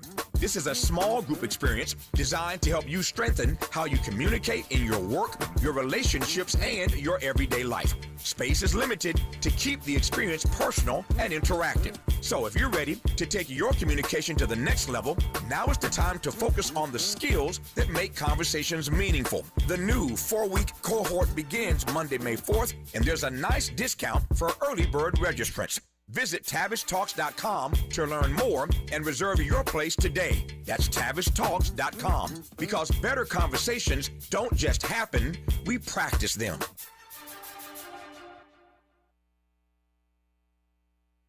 "58 years ago, a bullet tried to silence a dream. It couldn't. On April 4th, 1968, Dr. Martin Luther King Jr. was taken from us, not because he failed, but because he was winning the fight for a nation determined to live up to its promise.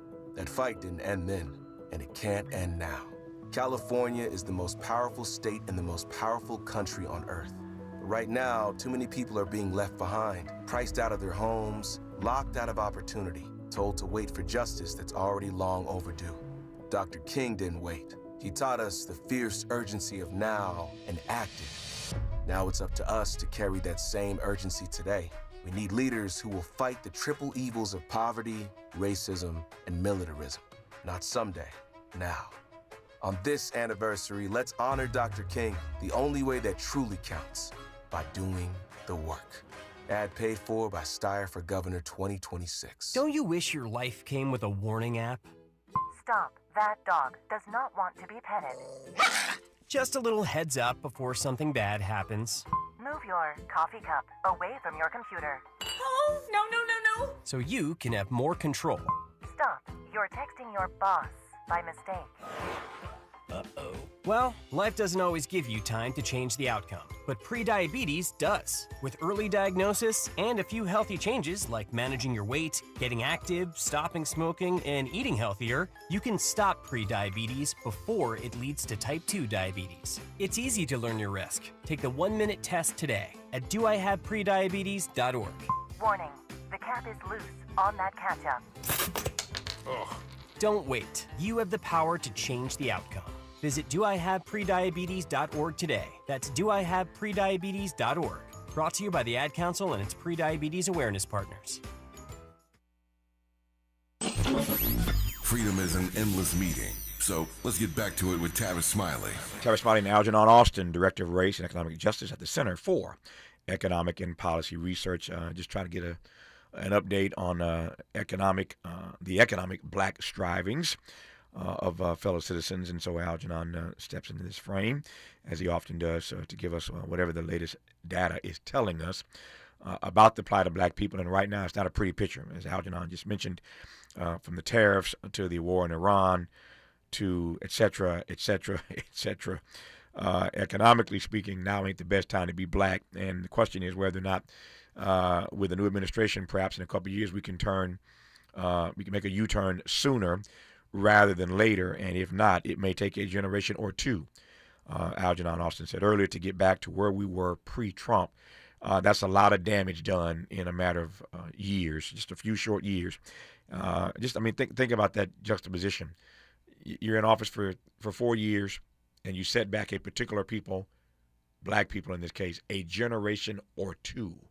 That is the power of the presidency. We were talking earlier today about all the power that the executive branch has and all the power that Donald Trump is amassing for that executive branch in the way that Congress and the Supreme Court, everybody's laying down for Donald Trump. Just process that in just a few short years, you can do enough damage to put a particular people back a generation or two in their fight to get back to where they were before you showed up. Say nothing of progressing beyond that. That's how serious the stakes are. I digress for now. Algernon Austin and the good people at the Center for Economic and Policy Research have done some work on what it would take to advance black workers in the South. We'll start with that one first. Algernon, take a minute here and unpack that for me. Yeah, and let me just say that this work was done, it's a collaboration. I worked with a number of other researchers, including a number of researchers at HBCUs, and we partnered with a lot of unions also. So it's not just me. But we looked at black workers in the South because black people are disproportionately in the South. If you include Texas in the South, you have the majority of black workers in the South. Mm-hmm. But it is a challenge. I mean, because of that, the poor economic circumstances that you see for black people are in part a product of Southern policy. So, for example, many of the Southern states have a minimum wage of $7.25 an hour. $7.25 an hour. Now, of course, people earning that can't afford to lift themselves out of poverty. And in fact, one of the things that we found is about 20% of the black workers in the states that we examined are essentially working poor. They're working. They can be working full time, but they really don't have enough for a decent standard of living. So a lot of work needs to be done. One, and this connects to the policy agenda. The policy agenda calls for raising the minimum wage so that the floor, which unfortunately is where the Southern states are, isn't so low. The other thing is a huge problem for wage workers is that they don't know what their schedule is going to be from week to week. We found that more than half of them received less than a week's notice of their schedule. So they literally aren't sure, 2 weeks out, am I going to be working? How much am I going to be working? When am I going to be working? And of course, this makes it really difficult to have a normal life. If you have children, it makes it, extremely difficult to arrange for childcare. So that is a real problem, and I'll link it to the policy agenda because that's another thing that we call for it in the policy agenda for policies to stabilize schedules so that people don't have this chaos, this chaos caused by work in their life, that they can plan their life and have free time in their lives. Another issue is that a lot of workplaces, people don't have proper protective equipment. There was a lot of attention of that at the height of the pandemic. But people do lots of different types of dangerous work. We surveyed workers who are in shipbuilding, and you need protective equipment. So about a quarter of workers said that they didn't have the proper protective equipment. A quarter of them saying that they're working in unsafe conditions, and they looked for not just these policy changes, but unions. They felt that with unions collectively, they could sort of hold their employers accountable to fair treatment. And that includes, about 20% said they felt that there was racial discrimination in their workplace. And also they felt that having a strong union representative would help counter racial discrimination in the workplace. So that's a sort of a top line picture. You see that many Black workers in the South are really struggling to get by and are working under fairly bad working conditions. I got a few questions here now that you've laid that out. Does the research suggest in any way that the strength of unions for Black workers in the South is growing? We don't have that information. The national data, unfortunately, shows we have this, this sort of dichotomy in American society right now.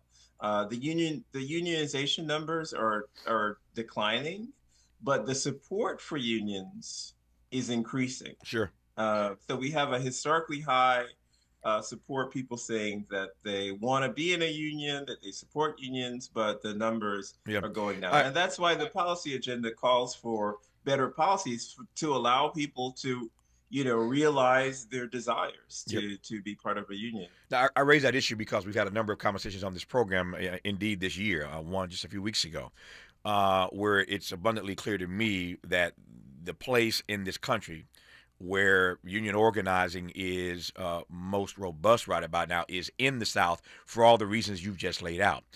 These people need unions. They want to be a part of unions, and yet the South for a long time has been resistant for a lot of reasons that you well know, and I know, that well documented, and I've discussed more times than I can count in my career. For a plethora of reasons, the pushback against unions in the South is, again, quite robust. And so that's why I asked whether or not we're seeing any evidence that suggests that the strength of unions is growing in the South.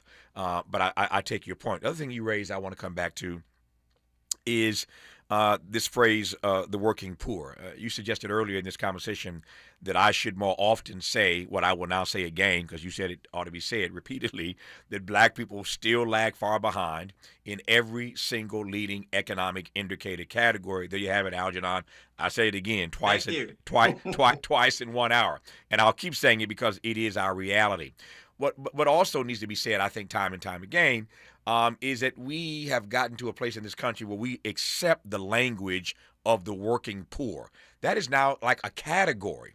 And I don't care who you talk to, that terminology rolls off our tongues with such ease, and it troubles me that we have accepted that in the richest nation in the history of the world, we have a category, a burgeoning and growing category that we just accept called the working poor. If you work, you ought not to be poor, Algernon. But again, it's the language and the reality that we have just accepted that we will now and forever have a growing group of Americans called the working poor. That bothers me. It is bothersome. Yes, people. I say this often. We are an incredibly rich country. Yeah. We can afford to have zero people living in poverty. We can afford that. There are, over the pandemic, we expanded particularly the child tax credit and the earned income tax credit, and we cut the poverty rates in half. So we know what to do. Yeah. unfortunately, we have an administration that prioritizes giving tax cuts for, millionaires and billionaires, and, wants a 40-50% increase in the defense budget. That is, to go from roughly $1 trillion to 1.5 trillion is what they're calling for. It's absurd. No. So with the amount of money that they currently spend on defense, I've said let's cut our defense budget in half. And that frees up $500 billion. We'll still have the largest military budget in the world if we did that. So I'm not saying abolish the military. I'm just saying let's right size the military and use the half $500 billion that we have to make sure that people can pay their bills and have a vacation every now and then. No, to the point that Algernon's making now on this program yesterday, as I recall, I shared this data point that in this new budget that Donald Trump has submitted to Congress, they're calling for a 12% reduction in healthcare spending. A 12% reduction in healthcare spending, but a 42% increase in the defense budget. 12% cut in healthcare, but a 42% increase in the military budget, which puts that budget at over $1 trillion for the Department of Defense, or Department of War, as they prefer to call it. That is, that's mind-boggling, and mind-boggling is the nicest word I can think of at the moment. Let me circle back in the time I have to the other issue that you raised that I want to get to, and that is this notion of raising the minimum wage. I think, speaking of money and wealth, if I had a dime, Algernon, for every time in my career I've been in conversation with somebody talking about raising the minimum wage, I might be independently wealthy just on that. I've discussed this issue ad nauseum, ad infinitum, time and time again. I've come back to this conversation about raising the minimum wage. And it occurs to me as you talk that I've been at this for 30 plus years in the broadcast business. So that means I've covered Republican Democrats and Democratic presidents, Republican presidents, Democratic presidents, and yet we are still talking about the need to raise the minimum wage in this country. If ever there were a perennial, almost intractable problem, raising the minimum wage would be it. No naivete here. Why such opposition still with all this? I mean, here's what I'm trying to juxtapose. You say on the one hand that we got to raise the minimum wage, and we keep getting pushback against it, and yet in every conversation we keep talking about the growing numbers of the working poor. Well, if ever there were two data points that complement each other, if the working poor are growing in this country, if that number is growing, then all the more reason to talk about raising the minimum wage. Both of those things are happening simultaneously, but we ain't getting no movement, Algernon. Yeah, so the policy package that we put forth calls for, there are three buckets. One is good jobs, two is strong infrastructure, and three is fair play. And in the fair play, it talks about one is about getting money out of politics. And unfortunately, that's the problem that we're wrestling with, because it's called the majority agenda because everything that we call for is supported by the majority of American people. In many cases, not all, but in many cases, the majority of Republicans support it, the majority of independents support it, the majority of Democrats support it. The majority we don't have is the majority of rich, powerful people. And unfortunately, right now, the way things are aligned, the rich, powerful majority is blocking the majority of American people. So we need better politicians. We need more effective political organizing, or else we're going to be stuck, unfortunately, with this minimum wage that is. I've lost track of how many decades it's been that it has not been increased. But you're right. Yes, it's year after year we fail to address this problem. So much for this update on black strivings in this country, economically at least. The report that we just discussed here is called Advancing Black Workers in the South, an HBCU Research Initiative, and the Majority Agenda is the policy package, all brought to us by the good people at the Center for Economic and Policy Research in collaboration with others, as you heard Algernon Austin say earlier. And Algernon is the Director of Race and Economic Justice at the Center. Algernon, thanks for the update, man. We'll talk soon. Enjoy the rest of your day, sir. Yeah, thank you. Thank you very much. Good to have you back on. More of Tavis when we come forward. Why does Tavis say when we come forward? Because he's not going back. And you don't have to go back either. Forward ever, backward never. More of Tavis Smiley when we come forward.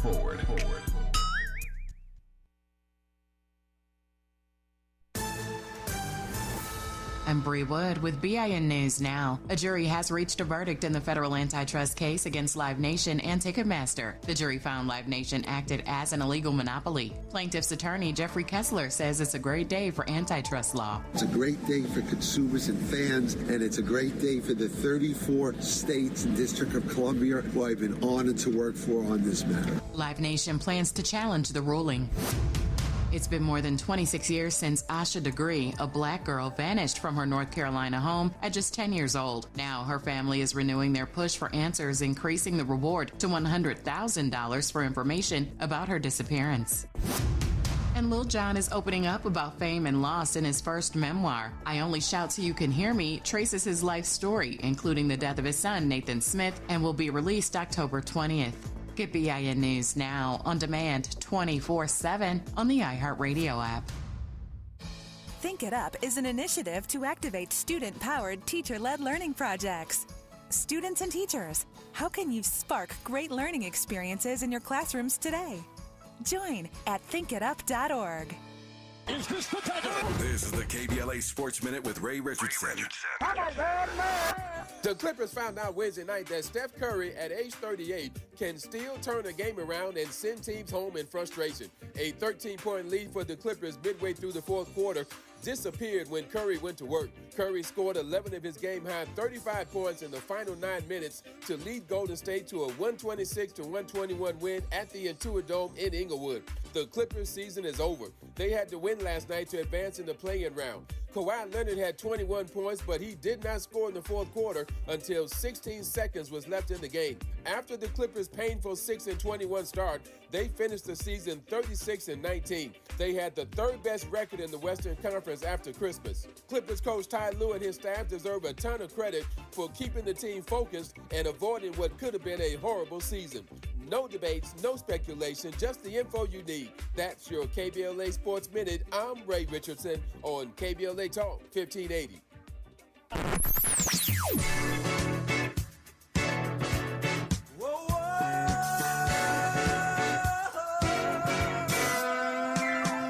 This is KBLA Talk 1580. Talk radio. That's music to your ears.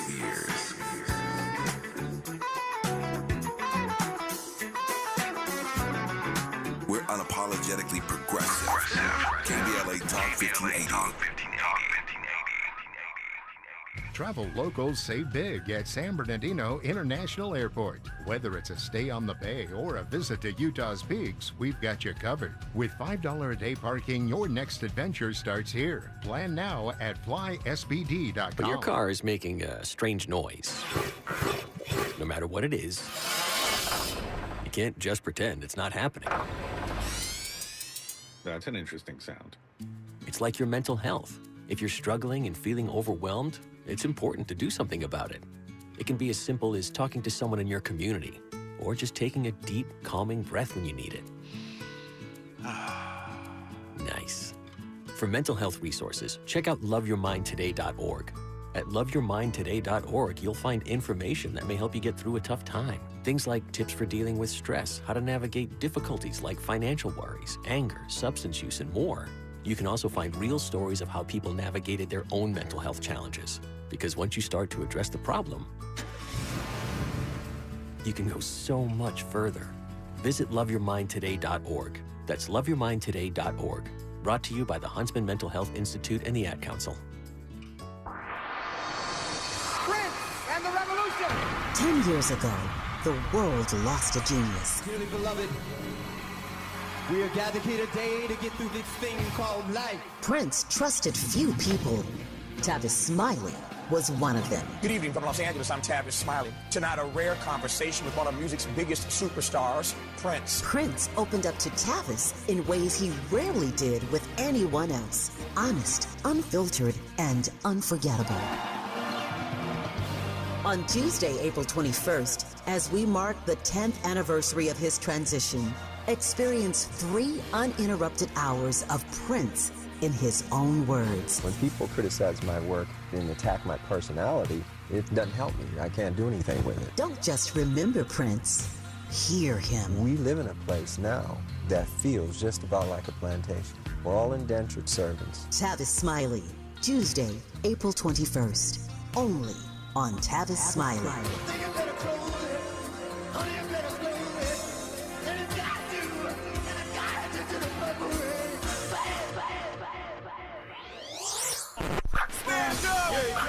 When the story gets twisted, who's going to tell the truth? When they cut the microphones, who's still talking? When history gets rewritten, who remembers what really happened? We do. KBLA Talk 1580. Black media isn't just important right now, it's essential. Because when mainstream outlets move on, we stay. When the headlines ignore our communities, we don't. When decisions are being made that affect black lives in our schools, our neighborhoods, our economy, KBLA is in the room. This is more than radio. This is a lifeline, a record, a rallying cry. Black stories, black voices, black power. The heat is on the air and in the culture. KBLA Talk 1580. Stay connected. Stay informed. Stay loud. Stand up!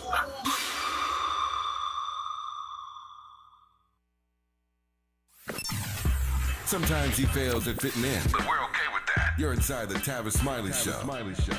You are indeed, and I am delighted to welcome to this program Gloria Purvis, who's Senior Fellow with the Initiative on Catholic Social Thought and Public Life at Georgetown University, to contemplate the potential impact of this war of words, some have called it, between the President and the Pope. Wood gets called a squabble up between the President and the Pope.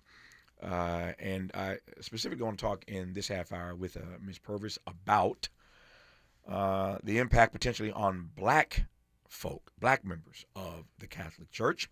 With that, Gloria Purvis, glad to have you on this program. How are you today? I'm great. Thanks for having me, Tavis. It's good to have you on the program. Let me just start with a couple of broad questions, and we'll jump from there. So, without coloring it much more than this, what do you make of this situation? And I'm going to leave it just there for you to have all the canvas you need to paint. What do you make of this situation, right, Gloria Purvis? So first off, people have been saying, "Oh, President Trump's fighting with the Pope." Let's make it plain. You know how you say your arm's too short to box with God? Trump's arms are too short to box with the gospel, and that's pretty much what the Pope is talking about with respect to the Iran war. So Pope Leo, and nobody should be surprised by this, has spoken out against the war, saying God doesn't bless any conflict and that Christians are never on the side of those who wield the sword and drop bombs. He's called for peace, dialogue, and negotiation instead of military action. And so what does Trump do? He loses his mind and throws a fit on social media, calls the Pope weak on crime, terrible for foreign policy. He even went so far as to say he only became Pope because Trump is American. And the church thought, because the Pope is American, the church thought that that would help them deal with Trump. I mean, the ego is just amazing. But again, this is not a fight. You cannot fight with the gospel. And the Pope is basically presenting a gospel message. It's grounded in our Christian teaching. And Trump can try to attack his credibility, his politics, his nationality, but he cannot fight the gospel itself. He cannot argue that Christians should embrace war. I mean, the Pope is saying war violates basic Christian teaching about peace. Now imagine Trump thinking he could go up against the spiritual leader of 1.4 billion Catholics worldwide. Don't think so. Yeah, I love that frame you put us in. That we remember it well. Those who've seen it, your arms are too short to box with God, and I love the frame again. His arms, Trump's arms, are too short to box or to fight with the gospel. I take that. I receive that. So if if what you said is true, and I believe it to be true, then what is, to your mind, what is this about, Gloria Purvis? What is this pushback on the Pope about? He does not like that the Pope, basically, the church has been talking about that the Iraq war is not a just war. And we have something called just war theory. It's over 1,000 years old. It was created by great African theologians, St. Augustine, and by other theologians like Thomas Aquinas. So it's not modern, it's not liberal, it's really ancient Catholic doctrine that says, yes, sometimes war can be morally justified, but only under very specific conditions. And a war can only be just if it's genuinely in self-defense, all peaceful alternatives have been exhausted, and the force used is proportionate to the threat. You cannot say that about the Iran war. Mm-hmm. And more bishops have come out to speak out against the Iran war. In fact, we had our 3 cardinals on television speaking out about why the Iran war is not just. And it's been bothering Trump because he, unfortunately, had a lot of Catholics supporting him under the guise of him being pro-life. And he's concerned about that. He's concerned about his reputational risk. He's concerned about the number of MAGA dwindling. And let me just clear one thing up. He is not pro-life in any sense of the word. Pro-life for Catholics means you respect life from the womb to the tomb. So that includes the in-between. Mm-hmm. And Trump's racist sloganeering, his outright denigrating remarks, completely upend what it means to be pro-life. He does more to undermine the culture of life than he does to build it up. Are you saying anything that suggests to you that these Catholics who overwhelmingly supported Trump this last time around are having buyer's remorse given the situation that we're discussing right now? I would say the ones who aren't cultish are. I mean, I think there's some people that are just in the MAGA cult. And let's be clear, you cannot serve God and MAGA. So there's some people that are still just caught up in that. There are some people who are having regrets and realizing they made a mistake, they were fooled. And then there are others who never fell for it, who never bought any of the things that Trump was saying because they were able to look at his behavior, his rhetoric, and also just his disrespect for people. I mean, he's not someone that we would say has the character to be entrusted with that kind of leadership. So it's across the spectrum, I would say. Yep. I want to play 2 clips for you back to back here that I played earlier in today's program. I want you probably heard these already, Gloria Purvis, but I want to play them for you again because I want to get your response to them. The first is Mike Johnson, Speaker of the House, who had some things to say about the Pope yesterday. And then I want to play J.D. Vance, who, as you well know, the Vice President is, in fact, a Catholic, a relatively new convert, all things considered, but a Catholic nonetheless. And I'm always fascinated by how the Catholic Church, how other Catholics, process someone of the Vice President's stature who is a part of their faith tradition going in on the head of the church. So let me play Mike Johnson, followed by J.D. Vance, and then we're going to follow J.D. Vance with Gloria Purvis on Tavis Smiley. I'm not one to criticize clerics and religious leaders. We defend free speech, and we certainly defend the right to the free exercise of religion. And, a pontiff or any religious leader can say anything they want. But obviously, if you wade into political waters, I think you should expect some political response. And I think the Pope's received some of that. It is a very well-settled matter of Christian theology. There's something called the just war doctrine. There's a time to every purpose under heaven. I think what the president's comments, what the vice president's comments reflect is their understanding deep in the skiff and the classified briefings of the stakes that are so high in the situation that we're facing. I don't want to engage in a theological debate with the Pope. I certainly respect the Pope. I have a lot of respect for the Pope. I like him. I admire him. I've gotten to know him a little bit. It doesn't bother me when he speaks on issues of the day, frankly, even when I disagree with how he's applying a particular principle. I like that the Pope is an advocate for peace. I think that's certainly one of his roles. On the other hand, how can you say that God is never on the side of those who wield the sword? Was God on the side of the Americans who liberated France from the Nazis? Was God on the side of the Americans who liberated Holocaust camps and liberated those innocent people from those who had survived the Holocaust? I think that it's important, in the same way that it's important for the Vice President of the United States to be careful when I talk about matters of public policy, I think it's very, very important for the Pope to be careful when he talks about matters of theology. Ouch. That's the vice president, who is Catholic, critiquing. Is a kind word, I think.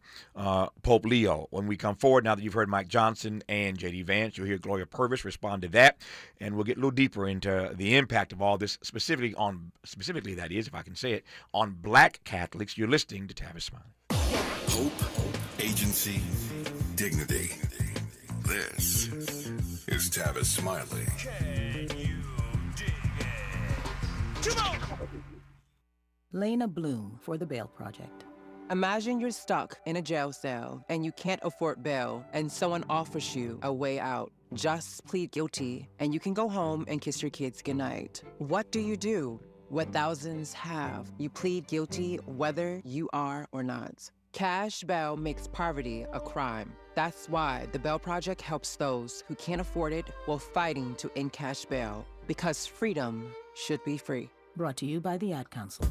Hi, I'm Zoe Williams, host of The Voice of Reason, weeknights at 7 p.m. here on KBLA Talk 1580, with a personal invitation for you to join me and Insight.me as we present The Healing Box, live at Inglewood's world-famous Miracle Theater, Saturday evening, May 23rd at 7 p.m. Look, I understand your attachment style has been running your life like a rogue algorithm, and nobody has had the courage to press pause. Until now, Dr. Pakoya McCall and yours truly are curating a night where clinicians, spiritualists, and an all-star panel of black woman healers like Dr. Shalonda Sunshine Crawford, Dr. Jashana Johnson, and spiritualist Precious McGill will join some amazing spoken word artists and the legendary comedian Louis Dix to diagnose, disrupt, and heal your relational wreckage in real time. Listen, bring your trauma. As a matter of fact, bring your baby mama. No, bring your testimony. And if you're still texting your ex at 2 a.m., baby, you're not just invited, you're the target demo. Tickets are moving fast, so grab yours at themiracleinglewood.com before your dating history gets flagged as a pre-existing condition. That's themiracleinglewood.com. We'll see you there Saturday, May 23rd at 7 p.m.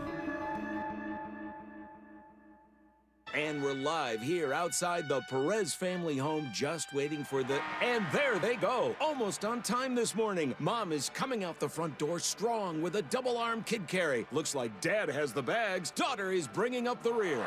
Oh, but the diaper bag wasn't closed. Diapers and toys are everywhere. Ooh, but Mom has just nailed the perfect car seat buckle for the toddler. And now the eldest daughter, who looks to be about 9 or 10, has secured herself in the booster seat. Dad zips the bag closed, and they're off. But looks like Mom doesn't realize her coffee cup is still on the roof of the car. And there it goes.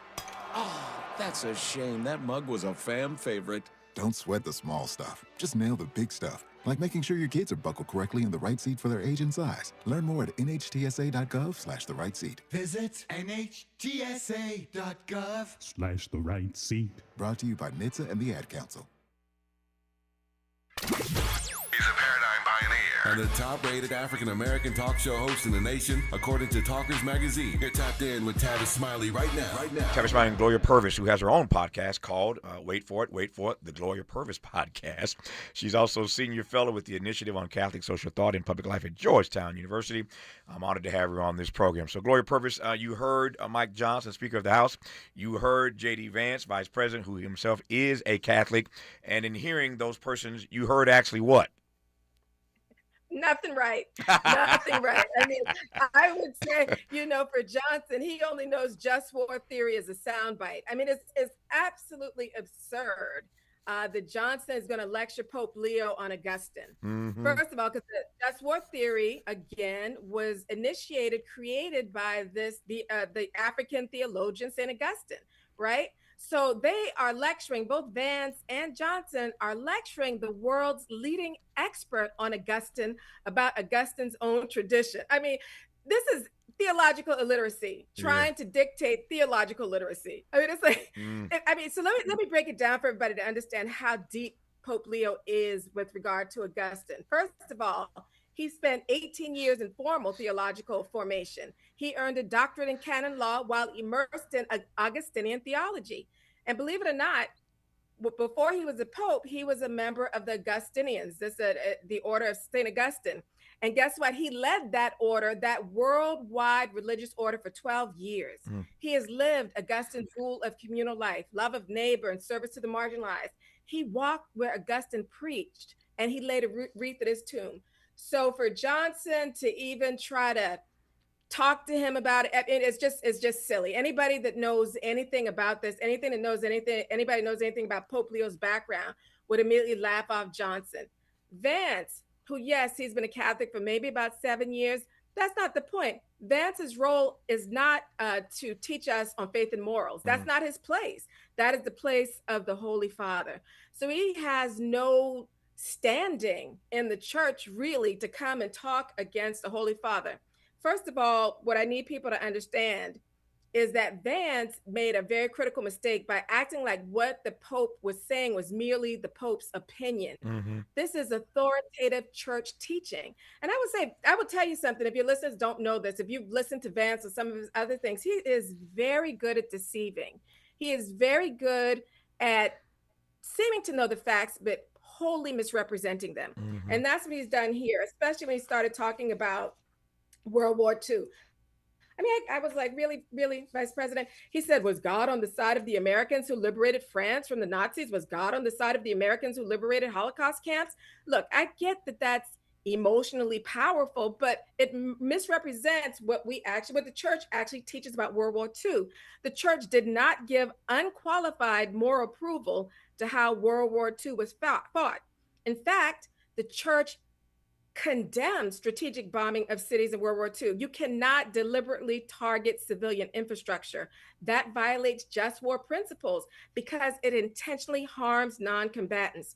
So Vance is trying to use World War II as an example of a just war. He's actually used an example that the church said violated just war doctrine.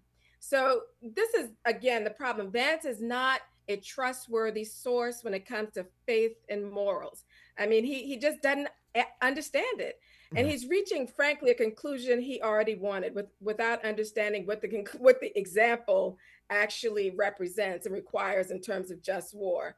So I really would caution the listeners not to look at Vance or Johnson as good sources for faith and morals. And also one other point I have to say, for Johnson to say, but if you step in political waters, you're going to get politically criticized. I thought that was hilarious, considering how Republicans consistently, for decades now, have invited people to talk and get involved in the area of politics, especially in the area of abortion, right? But let's just say this, politics is just talking about how we live together. And we are Americans, and we are also Catholics. We have every right to bring our beliefs into the public square, just like Dr. King brought his Christian beliefs into the public square to fight Jim Crow. So the idea that, frankly, anybody is not allowed to bring their faith to bear as a reason for why they take certain positions about how we should live together, it's just bankrupt and, frankly, I think un-American. Yep.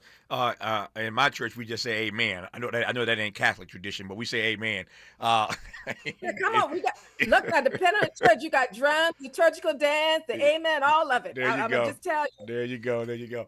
In our remaining moments with Gloria Purvis, I do want to take her temperature, get her assessment of how all of this is going. We talked earlier in today's program about the way this might impact Catholic voters in this next election, but I'm specifically going to ask her about the impact this will have, if any, on Black Catholics like herself.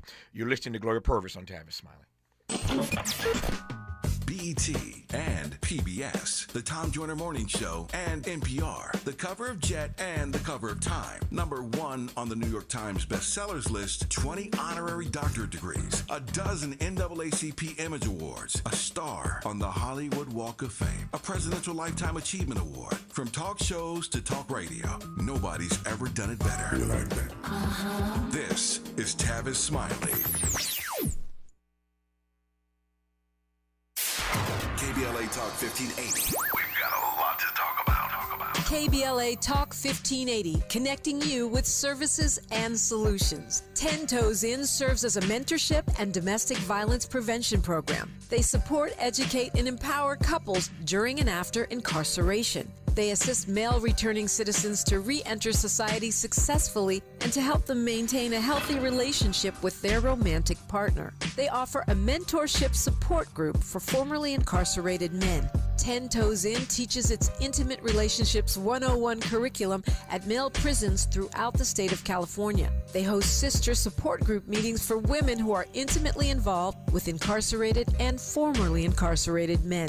10 Toes In is a 501c3 nonprofit organization. To access their services or make a donation, please visit them online at 10toesin.org or find them on Facebook or Instagram. They are healing lives through relationships. This is a community call to action from KBLA Talk 1580. Did you know about 1 in 3 people with plaque psoriasis may also develop psoriatic arthritis, which causes joint pain, stiffness, and swelling? Does this sound like you? Listen to what it sounds like to be a million miles away. Tremfya guselkumab, taken by injection, is a prescription medicine for adults with moderate to severe plaque psoriasis who may benefit from taking injections or pills or phototherapy, and for adults with active psoriatic arthritis. Serious allergic reactions and increased risk of infections and liver problems may occur. Before treatment, your doctor should check you for infections and tuberculosis. Tell your doctor if you have an infection, flu-like symptoms, or if you need a vaccine. Imagine being a million miles away. Explore what's possible. Ask your doctor about Tremfya. Visit tremfya.com or call 1-800-526-7736. Real talent is defined by what people can do, not where they learn to do it. So by stopping at the education section of a resume, you might throw away the perfect hire. You might miss someone who has valuable skills to offer to help your business thrive right now and in the future. Because the truth is this: Skills First Hiring helps you see talent others miss, like more than 70 million stars, skilled through alternative routes. When you let their story unfold, you gain a competitive advantage, because hiring managers who start with skills are 60% more likely to find a successful hire. See the real person, complete. See what others miss. Hire skills first. Learn why it's a competitive advantage at tearthepaperceiling.org. Brought to you by Opportunity at Work and the Ad Council. Freedom is an endless meeting. So let's get back to it with Tavis Smiley. Tavis Smiley and Gloria Purvis for the next 3 minutes here. I got a tight 3 here. My read, Gloria, is that black Catholics have joined the growing condemnation of recent emanations from Donald Trump and Mike Johnson, J.D. Vance, etc. But what impact is this going to have on black Catholics in the months and years to come? So let me just say this. When you say black Catholics, you know, that's a lot of people, because we're a global church, and the church is fastest growing right now in Africa. And in fact, the Catholic Church is not a predominantly white church. It's predominantly a church of people of color. But let's narrow it down to what it means for black Catholics in the United States. I think it's showing again that the church is increasingly shaped by priorities about social justice, solidarity with the poor, advocacy for the marginalized, and that directly conflicts with Trump's approach to all of these issues. So what it says to black Catholics is our desire to hear about social justice issues when we go to Mass every Sunday, as had been the Pew Research on Religion has showed that. It shows that the church has to speak to these things. Number one, because you have the administration trying to confuse the faithful. And number two, because it speaks to, I think, a wound in the United States that needs healing. And I think that wound definitely affects us as black Catholics, because we are also black people and have the same heritage as every other black person in this country. So I find it rather consoling. And then let me just add this little tidbit. You know, Pope Leo's mama was a black woman. So we like to say he's the first black American Pope. So I think that's an interesting little tidbit for your listeners if they didn't know that. His mama's family's from New Orleans, moved to Chicago and passed. Yeah. So that the Pope has that background. So he's one of us, I'd say. No, I think we know that. and I not only know it, Gloria, but I think people celebrate it. I think they celebrate it. It's a beautiful thing. Yes. Gloria Purvis has her own podcast. It's called the Gloria Purvis Podcast. She's senior fellow with the Initiative on Catholic Social Thought and Public Life at Georgetown University. As you can tell, she feels and lives and advances her faith in public spaces. And for that, I say I'm appreciative. Gloria, good to have you on the program. All the best to you. Thank you for your time. Thank you, Tavis. Bye. Bye-bye. More of Tavis Smiley when we come forward. KBLA 1580 Santa Monica. I'm Bree Wood with BIN News Now. A jury has reached a verdict in the federal antitrust case against Live Nation and Ticketmaster. The jury found Live Nation acted as an illegal monopoly. Plaintiff's attorney Jeffrey Kessler says it's a great day for antitrust law. It's a great day for consumers and fans, and it's a great day for the 34 states and District of Columbia who I've been honored to work for on this matter. Live Nation plans to challenge the ruling. It's been more than 26 years since Asha Degree, a black girl, vanished from her North Carolina home at just 10 years old. Now her family is renewing their push for answers, increasing the reward to $100,000 for information about her disappearance. And Lil Jon is opening up about fame and loss in his first memoir. I Only Shout So You Can Hear Me traces his life story, including the death of his son, Nathan Smith, and will be released October 20th. Get BIN News Now on demand 24/7 on the iHeartRadio app. Think It Up is an initiative to activate student-powered, teacher-led learning projects. Students and teachers, how can you spark great learning experiences in your classrooms today? Join at thinkitup.org. Is this the time? This is the KBLA Sports Minute with Ray Richardson. The Clippers found out Wednesday night that Steph Curry, at age 38, can still turn a game around and send teams home in frustration. A 13-point lead for the Clippers midway through the fourth quarter disappeared when Curry went to work. Curry scored 11 of his game-high 35 points in the final 9 minutes to lead Golden State to a 126-121 win at the Intuit Dome in Inglewood. The Clippers' season is over. They had to win last night to advance in the play-in round. Kawhi Leonard had 21 points, but he did not score in the fourth quarter until 16 seconds was left in the game. After the Clippers' painful 6-21 start, they finished the season 36-19. They had the third best record in the Western Conference after Christmas. Clippers coach Ty Lue and his staff deserve a ton of credit for keeping the team focused and avoiding what could have been a horrible season. No debates, no speculation, just the info you need. That's your KBLA Sports Minute. I'm Ray Richardson on KBLA Talk 1580. When the story gets twisted, who's going to tell the truth? When they cut the microphones, who's still talking? When history gets rewritten, who remembers what really happened? We do. KBLA Talk 1580. Black media isn't just important right now, it's essential. Because when mainstream outlets move on, we stay. When the headlines ignore our communities, we don't. When decisions are being made that affect black lives in our schools, our neighborhoods, our economy, KBLA is in the room. This is more than radio. This is a lifeline, a record, a rallying cry. Black stories, black voices, black power. The heat is on the air and in the culture. KBLA Talk 1580. Stay connected. Stay informed. Stay loud. Stand up! Though I'm missing you,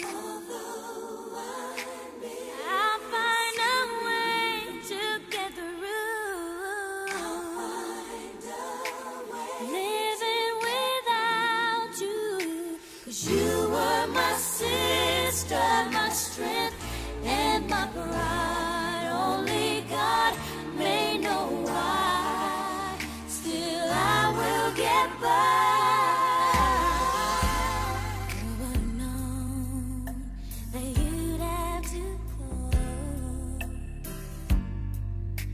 Suddenly so fast.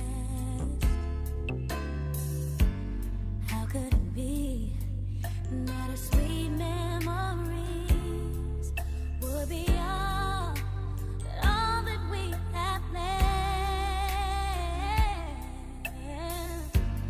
Now that you're gone, every day I go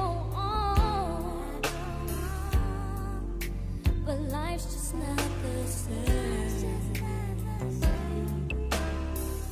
I'm so empty inside, and my tears I can't hide.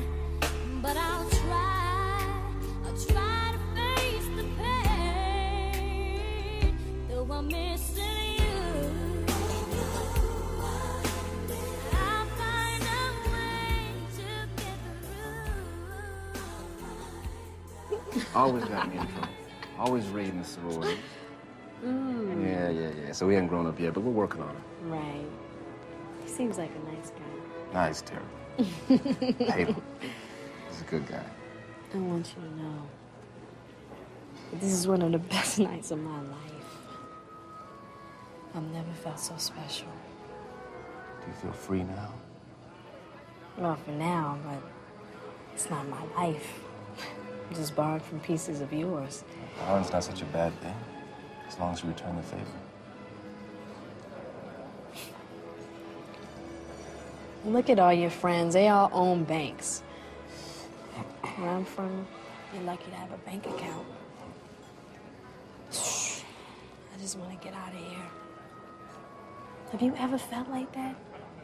Like you just wanted to get up and go and move forward and you can't? Baby, you don't have to go anywhere. Just stay with me for a little while. And then you decide if you want to stick around. You think about it. Okay? With your fine self. With your fine self. In this hour, actor, director, and producer Blair Underwood takes us inside his new book, A Soldier's Wife, My Mother, the Marvelous Mrs. Marilyn A. Underwood. The book follows the ascent of Blair's precious mother as a pioneering black female executive before pivoting to her role as the matriarch of a military family. I am delighted to have on this program for the rest of this hour, Blair Underwood. I start with the music. Brandy, who just got her star on the Walk of Fame a couple weeks ago. That scene, of course, Blair and Jada. I start with that because whether you know it or not, wait for it. 2026 is the 30th anniversary of Set It Off. Blair, have I started sufficiently making you feel old? Oh, man, yes, you have, brother. And I think that was the plan and mission accomplished.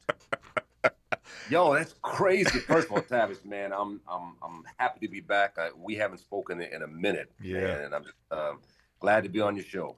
It's a blessing to hear your voice, and I'm glad to know that you are still doing your thing. And I'm over here trying to hold it down as best I can. So it's good to be connected with you once again. I just wish you were in studio so I can give you a hug, put my arms around your neck. But I'm hugging you virtually, and again, just happy to have you on. So take me back 30 years ago. This film is on somewhere all the time, and it's hard to imagine that it has been 3 decades since this thing dropped. Take me back 30 years ago to the set of Set It Off. Man, I'm still trying to wrap my head around that 30-year thing. But yeah. Wow. Well, first of all, F. Gary Gray directed Set It Off. And F. Gary Gray was a friend of mine because I was directing music videos back then, the late 80s, early 90s. And F. Gary Gray was my first AD, my first assistant director, like the director's right hand for 3 of those, my first 4 videos. So he was just kind of coming up through the ranks. We met, I think, prior to that. I think you and I talked during Heat Wave, a film I was doing with Cicely Tyson, James O. Jones, and he was driving Miss Tyson around as a driver. So he was really coming up through the ranks, and this was a big movie for him. And I wasn't crazy about what I thought the story was, just girls in the hood, the whole bank robbing and the violence and all that. And I just wasn't sure that was the right next move for me. But because it was Gary Gray, I initially said no, and then I finished reading the scripts. I hadn't finished reading the script, man. And I was so taken by the love story between Stoney and Keith, Jada's character and my character. And I said, man, what a beautiful thing to have that within the context of this world of what these sisters are fighting against and fighting for. So and the set was just, man, it was hype because you had all these great personalities and great actors and Kimberly Elise, Vivica Fox, Queen Latifah, and of course Jada. So it was and because Gary and I had that history of working together, and I was happy just to watch him jump off and go to the next level. It was a very exciting thing to do. Yep. And be a part of. Yeah. So you and I have had the honor in our lifetimes to have both befriended Mr. Portier. Mr. P, as I called him, and I had lunch with him for almost 20 years every other Tuesday. And, of course, I know of your friendship with him, and I recall one night at the Academy Awards, you were seated in the box with Mr. Portier. So we all know your friendship as well. And Mr. P and I had any number of conversations about this over the years, and he said to me repeatedly, Tavis, my career in so many ways is defined not so much by the roles that I took, but by the roles I turned down. If folk knew the things I turned down, that is essential to my body of work and how I became whatever people think Sidney Poitier is. And when I hear you tell this story about almost turning this down, it took me back to that conversation, those conversations with Mr. P. I'm glad you didn't turn this down, but it does raise a question as to how you have, over the course of your career, not unlike Mr. Poitier, made decisions about the stuff that you thought was right for you and stuff that you didn't think was right for you. Say a word about that, if you will, Blair. Man, you're blowing my mind right now, Tavis, because I had not heard Mr. P say that in the words. Qué bueno verte. We had a technical glitch, Claire, but we got you back. Go ahead. I'm sorry. Not heard Mr. Portier say those exact words, but I've said those exact words regarding my own career for many years. But it makes sense because I patterned in many ways my approach to my career after Mr. P and conversations we've had. So it's interesting because very much no is a powerful word. I heard Denzel Washington say that early in my career. Oh yeah. That no is a powerful word because you don't have to take anything, and depending on what you take is going to take your career down a whole different path. So I think I learned from afar from Denzel, just watching him in an interview and just studying Mr. Portier, the roles he decided to take. I love that he said that because it makes more sense, because when he was coming along, it was more important than when I came along to be represented in the same way. He was our Jackie Robinson of Hollywood. He was the one that broke the color barrier on the next level. Of course, he wasn't the first actor. There was James Edwards before him and so many others. But the way he did it, and for him to ascend to the level of artistry and craftsmanship and opportunity in films was unparalleled. But it really is about that. It's about being selective and being intentional about the career, about the goal at the end. And to me, the goal was always longevity and always remember my people when I say yes to a role. Well, he has achieved that longevity. And if you're going to pattern yourself after anybody in this business, Mr. P ain't the worst person to pattern yourself after. Blair's done a remarkable job of building an enviable career. We're going to celebrate that career in this hour as we are going to celebrate his new book. It's called A Soldier's Wife, My Mother, the Marvelous Mrs. Marilyn A. Underwood. You are listening, and I'm glad about it, to Blair Underwood on Tavis Smiley. Interrogating and unpacking. That's what we do around here. You're listening to Tavis Smiley. Can we just talk? Tavis Smiley. You've heard me say it before, how we talk to one another matters. Earlier this year, we launched our first cohort, and I'm grateful to those who leaned in early and helped to shape the work. Now I'm inviting you to join me for a new live seminar, The Practice of Dialogue, Becoming a More Effective Communicator. This is a small group experience designed to help you strengthen how you communicate in your work, your relationships, and your everyday life. Space is limited to keep the experience personal and interactive. So if you're ready to take your communication to the next level, now is the time to focus on the skills that make conversations meaningful. The new 4-week cohort begins Monday, May 4th, and there's a nice discount for early bird registrants. Visit TavisTalks.com to learn more and reserve your place today. That's TavisTalks.com, because better conversations don't just happen, we practice them. Don't you wish your life came with a warning app? Stop. That dog does not want to be petted. Just a little heads up before something bad happens. Move your coffee cup away from your computer. Oh, no. So you can have more control. Stop. You're texting your boss by mistake. Uh-oh. Well, life doesn't always give you time to change the outcome, but prediabetes does. With early diagnosis and a few healthy changes like managing your weight, getting active, stopping smoking, and eating healthier, you can stop prediabetes before it leads to type 2 diabetes. It's easy to learn your risk. Take the 1-minute test today at doihaveprediabetes.org. Warning, the cap is loose on that catch-up.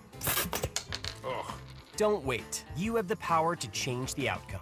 Visit doihaveprediabetes.org today. That's doihaveprediabetes.org. Brought to you by the Ad Council and its prediabetes awareness partners. 58 years ago, a bullet tried to silence a dream. It couldn't. On April 4th, 1968, Dr. Martin Luther King Jr. was taken from us. Not because he failed, but because he was winning. Winning the fight for a nation determined to live up to its promise. That fight didn't end then, and it can't end now. California is the most powerful state and the most powerful country on earth. But right now, too many people are being left behind, priced out of their homes, locked out of opportunity, told to wait for justice that's already long overdue. Dr. King didn't wait. He taught us the fierce urgency of now and acted. Now it's up to us to carry that same urgency today. We need leaders who will fight the triple evils of poverty, racism, and militarism. Not someday, now. On this anniversary, let's honor Dr. King the only way that truly counts, by doing the work. Ad paid for by Steyer for Governor 2026.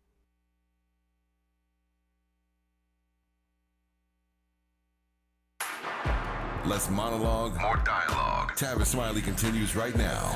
He does indeed with the multifaceted award-winning actor, director, producer, Blair Underwood, who has a new book out about his precious mother. It's called A Soldier's Wife, My Mother, the Marvelous, Mrs. Marilyn A. Underwood. We'll get to that here in just a second. Blair, I had the honor, as you know, of befriending you decades ago when you were just getting started in your lane, and I had even launched my broadcast. That's how long I've known Blair Underwood. I hadn't even launched my broadcast career, really, when Blair and I got to know each other, and here we are 30 years later, still friends, still brothers, and still blessed to do what we do in the lanes in which we run. To your point earlier about the way you have approached building your career all those years ago when you were just getting started, has this thing turned out to be anywhere near what you thought it was going to be or hoped it would be? I'm talking about your career now. Yeah, you know, the primary objective that I had when I got into this game was to be around 30, 40 years later, to have longevity. Longevity was the key to the game. You know, you hope and you wish. And when we first met, man, back on the day on the set of, I don't even know what that was. Oh yeah, we all that sharing a trailer like that, yep, side by side. And I remember chopping it up with you. And I remember I was at the very beginning of my career, and I said, you know, first of all, we all want success. You want a hit show or a hit TV show. But you know, I was coming out of 70s television, 60s television. A lot of those shows, whether it was, you know, the Brady Bunch, All in the Family, or whatever, Good Times even. You know, you might have that hit, but you may not hear from those actors ever again. Mm-hmm. You know, so I was like, man, God willing, I hope to have some success in a project. But then beyond that, I pray that I can continue to sustain and maintain a career, to have longevity. So that was the gift. So yes, in direct answer to your question, yes, it's turned out, because here we are talking. Man, I moved to New York in 1985. Crush Groove came out in '85, my first film. So it's been 41 years. So wow. I stand very humbly and grateful for this, for the time, and to do what we do, like you said, in our individual lanes, to keep doing our thing. So many people fell in love with you. I'm glad you mentioned that film. But in terms of television, so many people fell in love with you, of course, around the time you were doing L.A. Law, and now these legal procedurals are everywhere. I mean, they're everywhere all day on every channel. L.A. Law was like a forerunner back then. Say a word, if you will, about your reflections on L.A. Law all these years later. Man, I tell you, Benny Medina, I'm sure you know. Benny, oh yeah, very sure. Manager. He said to me a few years ago. He said, "Man, you got to understand. You came along. Your generation came along in this industry when, if you were on a hit show, everybody in America knew your face and name. Mm-hmm. Now it's different. You think about whatever hit show you're watching right now. I'm watching Paradise right now, starring Sterling K. Brown, which is great on Hulu. Mm-hmm. I know Sterling because he did This Is Us, and I knew Sterling before that, but that was a different thing. But in terms of the other cast, incredible actors. I couldn't tell you one of their names. Yeah. So when a show comes to an end now, after 2 years, 7 years, whatever it is, it's very frustrating for actors sometimes because it's almost like starting all over again. You're going right back to the audition process. It's hard to have a brand and a name that you can leverage to another level. So when I think of my reflection on LA Law, man, I think about how incredibly grateful I am to have stepped onto a show, because I came on at the beginning of their second season, so I knew what I was walking into. They were, the #1 drama on television. It was a hit show at the time. So to walk into that, I knew it was going to be a life-changing, career-changing opportunity. And I rolled with them for 7 years till the end, and just grateful that that happened, and then that opened up doors that are still open to this day because of that. Yeah, no, it was an amazing run, and I see these reruns here and there everywhere, and I said, man, Blair has built again an enviable body of work. Every time I look up and see your face somewhere, I just smile. Like, this brother has done his thing on the small screen, on the big screen, and again, I'm just thrilled for you. Everybody wants to see their friends win. I'm rooting for everybody black, as somebody once said. But you especially, I think, said that. Yeah, she did. He did say that. So, but you especially want to see your friends win, and it's a beautiful thing when you have been a long distance runner alongside somebody. Blair told a story a moment ago. Let me be very clear. Blair was an actor on that set. I was just an extra. I was an extra, but he was an actor. But he was kind enough when I walked up to him to introduce myself. He was kind enough to talk to me, and literally, and I say this. Let me just take a second to lean on this for a moment, because this is rare. It's rare. And I've been at this for a long time now and have the honor to have interviewed pretty much everybody who's anybody over the course of my broadcast career. But I'm talking about back in the day when I was just a nobody. I literally was an extra on a set. Blair was an actor on this particular project. But he talked to me as if I was a fellow actor. And the thing 3+ decades later that I still love about Blair Underwood and always will is that when I was just a as Sly Stone would say, everyday people. I was just an everyday person. Walking up to Blair, he didn't treat me any differently than anybody else on that particular set, and that started our friendship, so much so that he gave me his number that day. He didn't know me from Adam, but he gave me his number, I gave my number, and that's how our friendship began. And here, all these decades later, we are still brothers beloved. But it's rare to meet somebody when they are on the ascent the way Blair was, and I'm just an extra, literally trying to make some money for that day while I was trying to get my career started here in L.A. And Blair befriended me, and as I say, the rest, as they say, is history. So anyway, I remember that fondly. Oh man! And I'm glad you mentioned that trailer, because it took me back all those years ago. Let me now move this conversation to talk about your precious mother. I love my mother. You love your mother. Every black man I know ultimately wants to make his mama proud. That's ultimately what it's all about. Can you make your mama proud? Can you put a smile on your mother's face? But you have had the honor of writing a book about your mother. It's called A Soldier's Wife, My Mother, the Marvelous Mrs. Marilyn A. Underwood. Before I get right into the book, let me start with this. Why a book about your mother? Man, and what an absolute honor it's been. And by the way, real quick, thank you, Tavis, for that retrospective, and thank you for the kind words that you said. My pleasure. Mean every word, mean every bit of it. Yeah. And brother, I'm so proud of you too, and I want you to win continuously. So just know that. Thank you, sir. It's on both sides. Thank you. Why a book about my mother? I've had the great privilege to have published about 8 or 9 books now. Initially through Simon & Schuster, then HarperCollins, Amistad at HarperCollins, and I've only had one publisher in 20 years, and it's Judith Kerr over at Amistad. Oh yeah. And I had this platform, or have this platform, to have books published. My mother, from the time I was in 2nd grade, wanted to write a book about her life. And I knew that because she was such a person that every time anybody who met her walked away motivated, inspired, uplifted, and empowered. So, and she did all those things for me every day until she passed. She passed away in 2020, October 28th, 2020. So I knew that was her dream and vision. She never completed it. So, the seed was planted when I was in 2nd grade, but all of her life, she talked about it.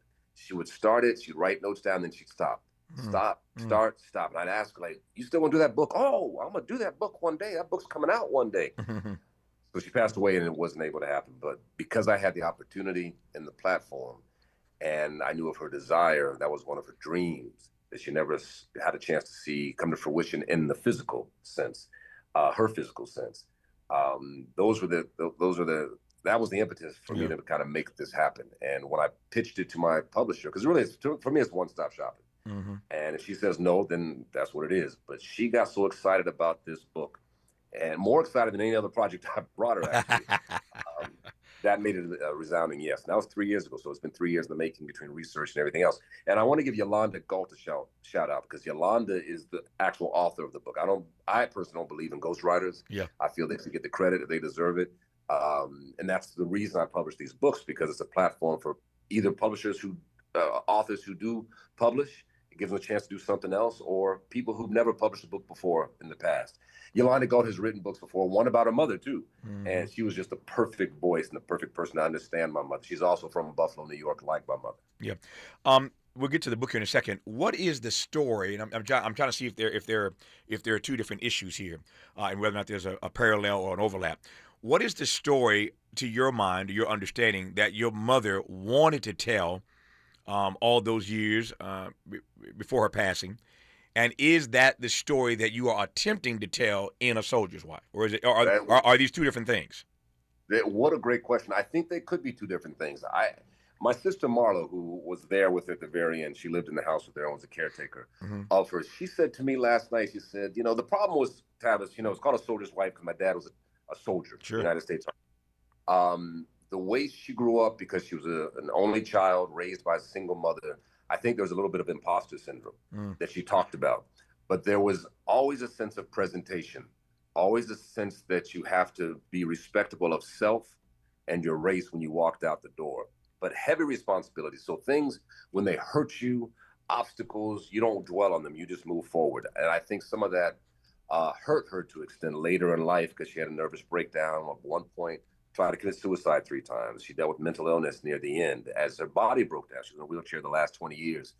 But my sister Marlo said to me the other day, I think the reason she wanted to write a book was she probably wanted to say the things that she never said or didn't feel like she could say. So I agree with her. I think that's probably one of the driving forces of her wanting to write a book. The book that we did write, it's a compilation of interviews and thoughts and memories of people. So it's more about knowing the person that we knew, and each chapter is broken down into themes, like theme of faith, theme of discipline, theme of leadership, and her take on it, So I think it may be a little different book that she maybe initially thought about, which often happens, the evolution of any kind of creative endeavor. But it's what a great question. You're the first person to ask me that question, and I wished really we could have, if that was her reason and impetus and driving force. I wish we could have told that story, but we would need her. Yeah. To be interviewed to do that. No, I get it. The thing that jumped out at me about the book, and more to the point you just made now.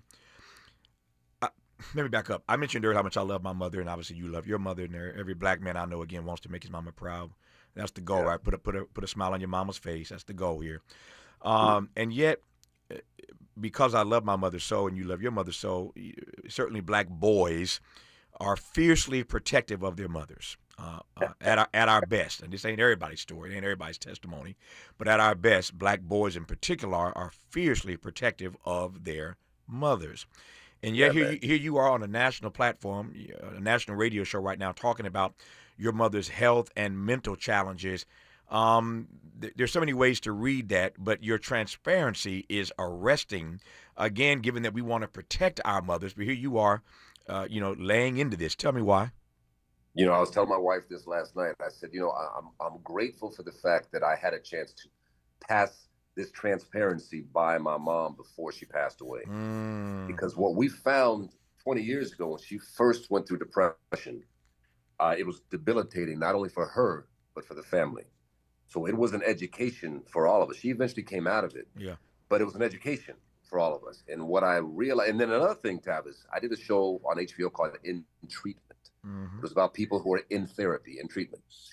And it was a couple people, high profile actors, who came up to me and said, man, one in particular said, when have we ever seen a black man in therapy on television or in the movies? And I said, man, I'd already shot it and I hadn't even thought about that, really. Yeah. He said, no, man, that's my life. That's my real. And, it almost gave permission, because I never thought about it that much, but it almost gave permission, because I played that role, for people to come up to me. And I heard it more times than I expected to ever hear it, that people are trying to find their way we as Black men are trying to find our way. And if it takes therapy, then it takes therapy. But whatever it takes to grow in that way, we need to do. Yeah. No, I received. And have done. No, I received that, Tavis, if I may, I'm so Sure. glad that you say it in the context of Black men, because I was doing one interview the other day, and the sister said, jokingly, and it was cool. She said, "So were you a mama's boy?" And, a lot of times that could be a negative connotation, but I said, you know what? I don't know any Black man who doesn't love his mom. Yeah, that's right. That's right. Unless it was, like you said, it's not everybody's story. No. But we are fiercely protective of our mothers. No, you can't offend me calling me a mama's boy. There's no offense. There's no offense if you call me a mama's boy. As a matter of fact, I am fond of telling people. I have a simple edict and credo, Blair. When people introduce me to speak or whatever, I always tell them that the shorter the introduction, the more important you are. Ladies and gentlemen, the Pope. Ladies and gentlemen, the President. The shorter the introduction, the more important you are. So don't get up there and read no long discourse about everything I've tried to do in my career. As a matter of fact, you can just say, ladies and gentlemen, Joyce's boy. That's all you got to say. Joyce's boy, and I can grab the microphone and take it from there. So you will never offend me calling me a mama's boy, but I take the point that you have just made now. When we come forward, now that we know that the book is called A Soldier Story, My Mother, the Marvelous Mrs. Marilyn A. Underwood, I'm going to let Blair tell you about his precious mama when we come forward on Tavis Smiley. For all the freedom-loving folk, this is Tavis Smiley. I feel like freedom.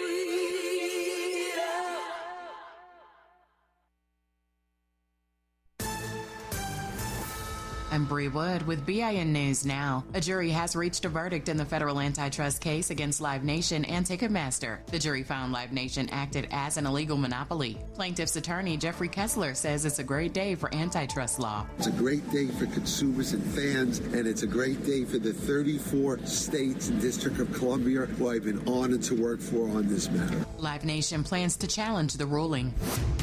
It's been more than 26 years since Asha Degree, a Black girl, vanished from her North Carolina home at just 10 years old. Now her family is renewing their push for answers, increasing the reward to $100,000 for information about her disappearance. And Lil Jon is opening up about fame and loss in his first memoir. I Only Shout So You Can Hear Me traces his life story, including the death of his son, Nathan Smith, and will be released October 20th. Get BIN News Now on demand 24/7 on the iHeartRadio app. Think It Up is an initiative to activate student-powered, teacher-led learning projects. Students and teachers, how can you spark great learning experiences in your classrooms today? Join at thinkitup.org. Is this the time? This is the KBLA Sports Minute with Ray Richardson.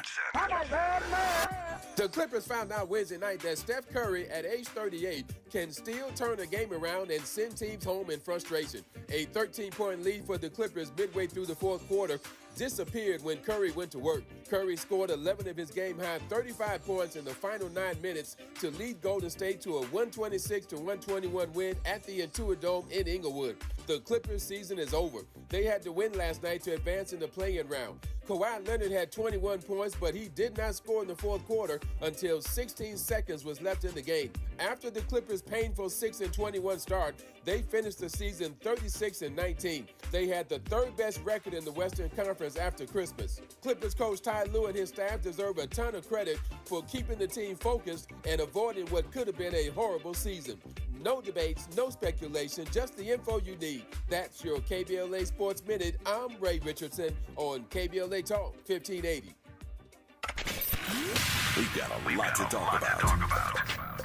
Hi, I'm Zoe Williams, a.k.a. the Voice of Reason, encouraging you to join me weekdays from 7 to 9 p.m. for the world's most intriguing relationship radio roundtable. Every night, I facilitate and encourage our loyal listeners to participate in the most engaging relationship discussions you'll hear anywhere. So make it a point to rendezvous with me, Zoe Williams, the Voice of Reason, Monday through Friday, 7 to 9 p.m. Pacific Standard Time. Trust me, your relationships will never be the same. The VOR is on fire tonight. Unapologetically progressive. KBLA Talk 1580.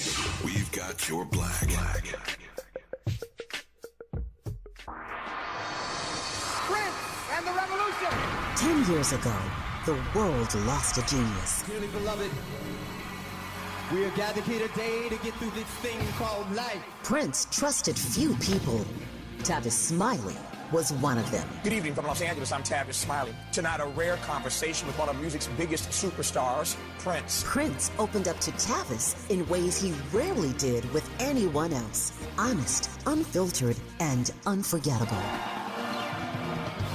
On Tuesday, April 21st, as we mark the 10th anniversary of his transition, experience 3 uninterrupted hours of Prince in his own words. When people criticize my work and attack my personality, it doesn't help me. I can't do anything with it. Don't just remember Prince, hear him. We live in a place now that feels just about like a plantation. We're all indentured servants. Tavis Smiley, Tuesday, April 21st, only on Tavis Smiley.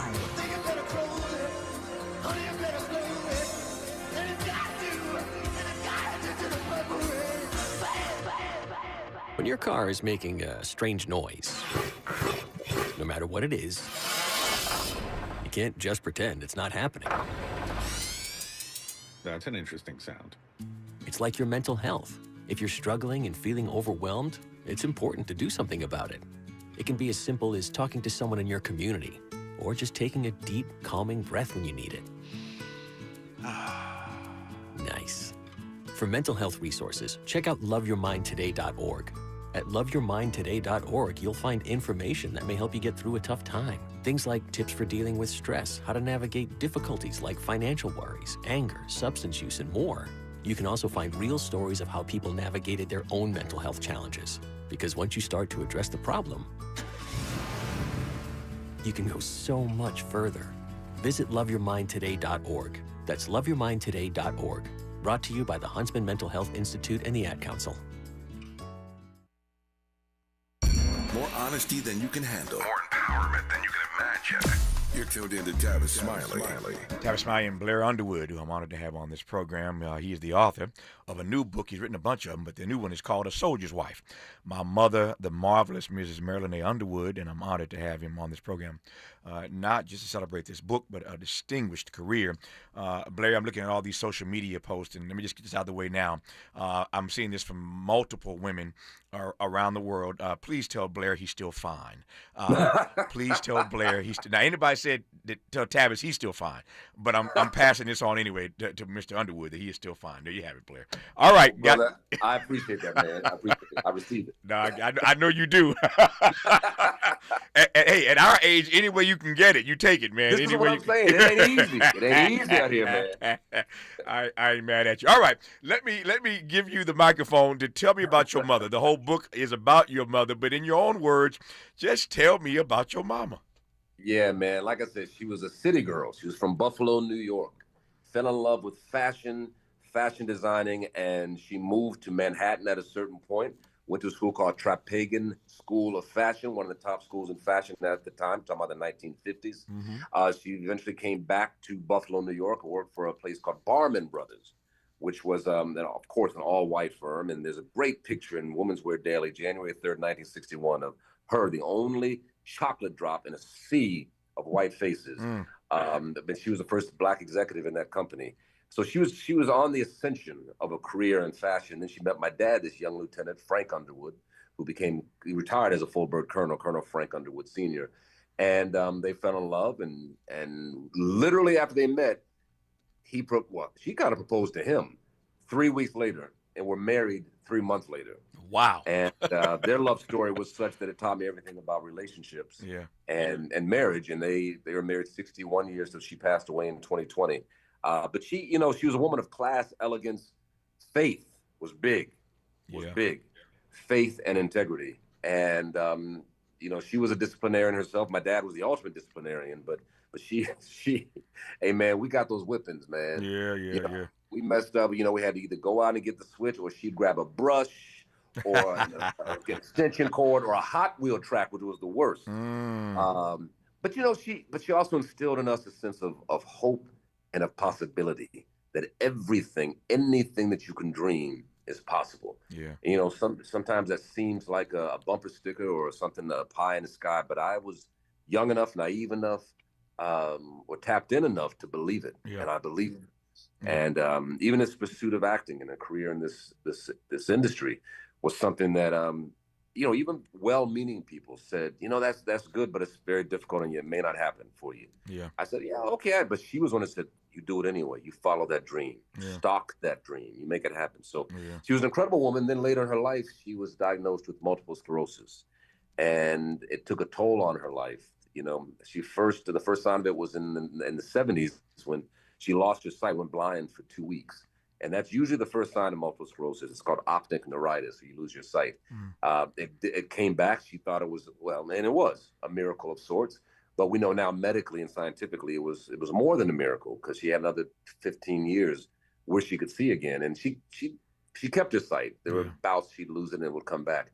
But then in the last 20 years, as I mentioned earlier, she was in a wheelchair and lost the ability to walk. But she had physical struggles. And because of the physical struggles, she had mental struggles of depression. And she tried to commit suicide 3 times. Once jumping off a balcony, once taking a handful of pills, and once trying to jump out of a moving car. So she went through some dark times. She bounced back from it, but her body continued to fail her. And at the end, she walked to the loving arms of our Heavenly Father. Yeah. I want to go October 28th, 2020. Oh, yeah. I want to go back to the beginning of that story, because it's one thing for your mother to instill in you and your siblings this hope and this passion that you referenced earlier. It's another thing for her to embody that during her era. So when she stands out as an executive in this all-white firm, where does that come from? And again, given the era that she's coming up in, where does that sort of courage, that sort of conviction, that sort of commitment, that hope, that passion for a black woman, where did all that come from for her? It's a good question. Where does it come from? I don't know where the seed comes from, but I know it blossomed because she was, and I didn't mention this, she was an only child, and she was raised by a single mother. And not only was she an only child, her father, who impregnated my grandmother, her mother, left, literally ran off to Canada and started a whole new life in Canada. So she was considered by the world, and in her mind, as an illegitimate child. A child born out of a wedlock. So there was a sense of shame in that. So I think the fact that she had that shame from her whole life was part of the ingredients that said, no, I'm going to resist, and I am somebody special. I'm going to be somebody special. She had a love. She was one who introduced me to the arts, and me and all of us, my older brother Frank, my 2 younger sisters, Marla and Melissa, to the arts, and specifically Broadway, specifically Hollywood. She loved all the fan magazines and all of that. And part of it was, I'm sure, from that child who was abandoned by her father, wanting to be something bigger, better, more special. So I think it started with the superficial of that, but then became the real and the manifestation of it in the real world. Yeah. Tell me about this pivot that she ultimately made. I love, everybody loves a love story, and your mother and father had one for 61 years, but there's something about making that pivot from being this black female executive in a time such as that to becoming a military wife. How did she make that adjustment? I think part of it was she loved to travel. And I think that was part of the ingredients of the whole mix with my dad. When my dad came along, is that he was an Army officer. He'd go to work at the post office. She never knew at that time that he was actually doing covert ops. He was a spy of sorts. But there was an excitement, I think, and an intrigue to, this was a ticket out of Buffalo, New York. And not only a ticket out, but it was a ticket to other places all over the world. And that's the life that he could provide for her, and that's the life that he did provide for her. So the fact that he himself, my dad is another extraordinary person. That's another book in and of itself. But he was cool and smart and looked good in a uniform, like she always would say, and she loved him. She fell in love with him, and it made sense. And he could take her out of Buffalo, New York, and see the world. So I think that was part of it. Yep. Back to that. Back to the part of our conversation earlier, in case you just tuned in, where Blair and I were talking about how we first met on that trailer, on that set. I remember that day very vividly. One of our connection points was that we were both military kids, military brats. Yeah, his father Army, my father Air Force. That came out in our very first conversation, and here we are all these years later still talking about our dads, and that's a beautiful thing. Let me ask you this. I know you as a person of faith. Obviously, you know I'm a person of faith, of course, and you talked about your mother and how central her faith was to her. Juxtapose for me, or frame for me, how her faith did not fail her, and if it did, tell me that. But tell me about how her faith held her up when she's having these kinds of physical and mental challenges. There's some people who want to be purist about this and say, if you trust God, ... right? As if things are going to be perfect, and that's not the lives that we live. But juxtapose, if you can, her faith and these mental and health challenges she was navigating.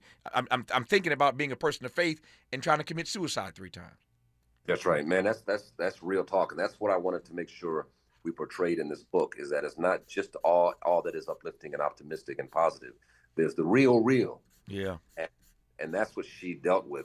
There were times, man, where it was really we had a 7-year run when she was in this deep, dark depression, didn't want to get out of bed.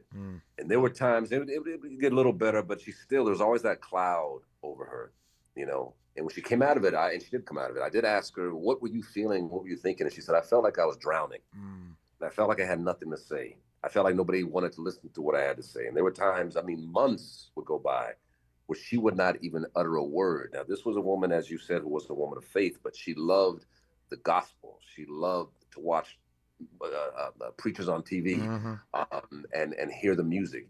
She didn't want to hear Jesus's name. She didn't want to hear about a Bible. She didn't want to talk about it.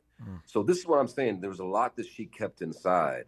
And I think the cost of that later on was she had 1 or 2 nervous breakdowns, because that woman from that era, she just didn't allow people to think of her as weak. Yeah.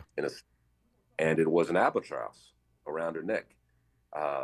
And that was the cost that she had to pay. But I thank God. I watched her. I said, I can't believe this is the same woman who loved the church so much, who loves her Savior so much. And she said, don't even mention his name to me. So that tells me there was great conflict within her about the God that she had served. Yeah, well, I tell folk all the time, and some people don't like when I say this, but I tell folk, if Jesus could question God the Father, I think we okay.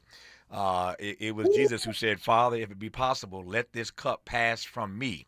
Jesus didn't want to go the way of the cross. He went there, but that ain't what he wanted to do. And so if Jesus can question God the Father, then I think that in moments of darkness, I think God can handle us asking tough questions.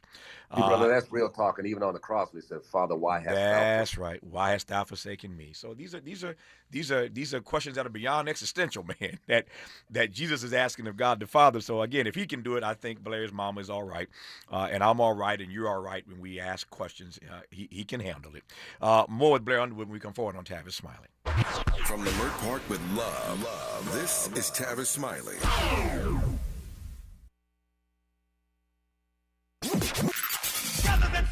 In a world full of noise, one station keeps it real. KBLA Talk 1580, where the conversation goes deeper, the voices sound like yours, and the issues that matter most to our community take center stage. Progressive, powerful, unapologetically us. Whether you're driving through the city or tuning in from your home or office, join the public square. KBLA Talk 1580, your home for talk that enlightens, encourages, and empowers. Listen live on our free KBLA 1580 app, on our website at KBLA1580.com, or on your radio dial at 1580 AM. Unapologetically progressive. Hi, I'm Zoe Williams, host of The Voice of Reason, weeknights at 7 p.m. here on KBLA Talk 1580, with a personal invitation for you to join me and Insight.me as we present The Healing Box, live at Inglewood's world-famous Miracle Theater, Saturday evening, May 23rd at 7 p.m. Look, I understand your attachment style has been running your life like a rogue algorithm, and nobody has had the courage to press pause. boss. Until now, Dr. Pacoya McCall and yours truly are curating a night where clinicians, spiritualists, and an all-star panel of Black woman healers like Dr. Shalonda Sunshine Crawford, Dr. Jashana Johnson, and spiritualist Precious McGill will join some amazing spoken word artists and the legendary comedian Louis Dix to diagnose, disrupt, and heal your relational wreckage in real time. Listen, bring your trauma. As a matter of fact, bring your baby mama. No, bring your testimony. And if you're still texting your ex at 2 a.m., baby, you're not just invited, you're the target demo. Tickets are moving fast, so grab yours at themiracleinglewood.com before your dating history gets flagged as a pre-existing condition. That's themiracleinglewood.com. We'll see you there Saturday, May 23rd at 7 p.m. And we're live here outside the Perez family home, just waiting for the... And there they go, almost on time this morning. Mom is coming out the front door strong with a double-arm kid carry. Looks like Dad has the bags. Daughter is bringing up the rear. Oh, but the diaper bag wasn't closed. Diapers and toys are everywhere. Ooh, but Mom has just nailed the perfect car seat buckle for the toddler. And now the eldest daughter, who looks to be about 9 or 10, has secured herself in the booster seat. Dad zips the bag closed, and they're off. But looks like Mom doesn't realize her coffee cup is still on the roof of the car. And there it goes. Oh, that's a shame. That mug was a fam favorite. Don't sweat the small stuff. Just nail the big stuff. Like making sure your kids are buckled correctly in the right seat for their age and size. Learn more at nhtsa.gov/the right seat. Visit nhtsa.gov/the right seat. Brought to you by NHTSA and the Ad Council. Helping to make you the most knowledgeable person in your circle of friends. This is Tavis Smiley. What do you hear? Do you hear anything? This voice inside of you is trying to be heard. Feel the vibration. Come on, play it. No! Your anger, your trauma, you gotta use it, man.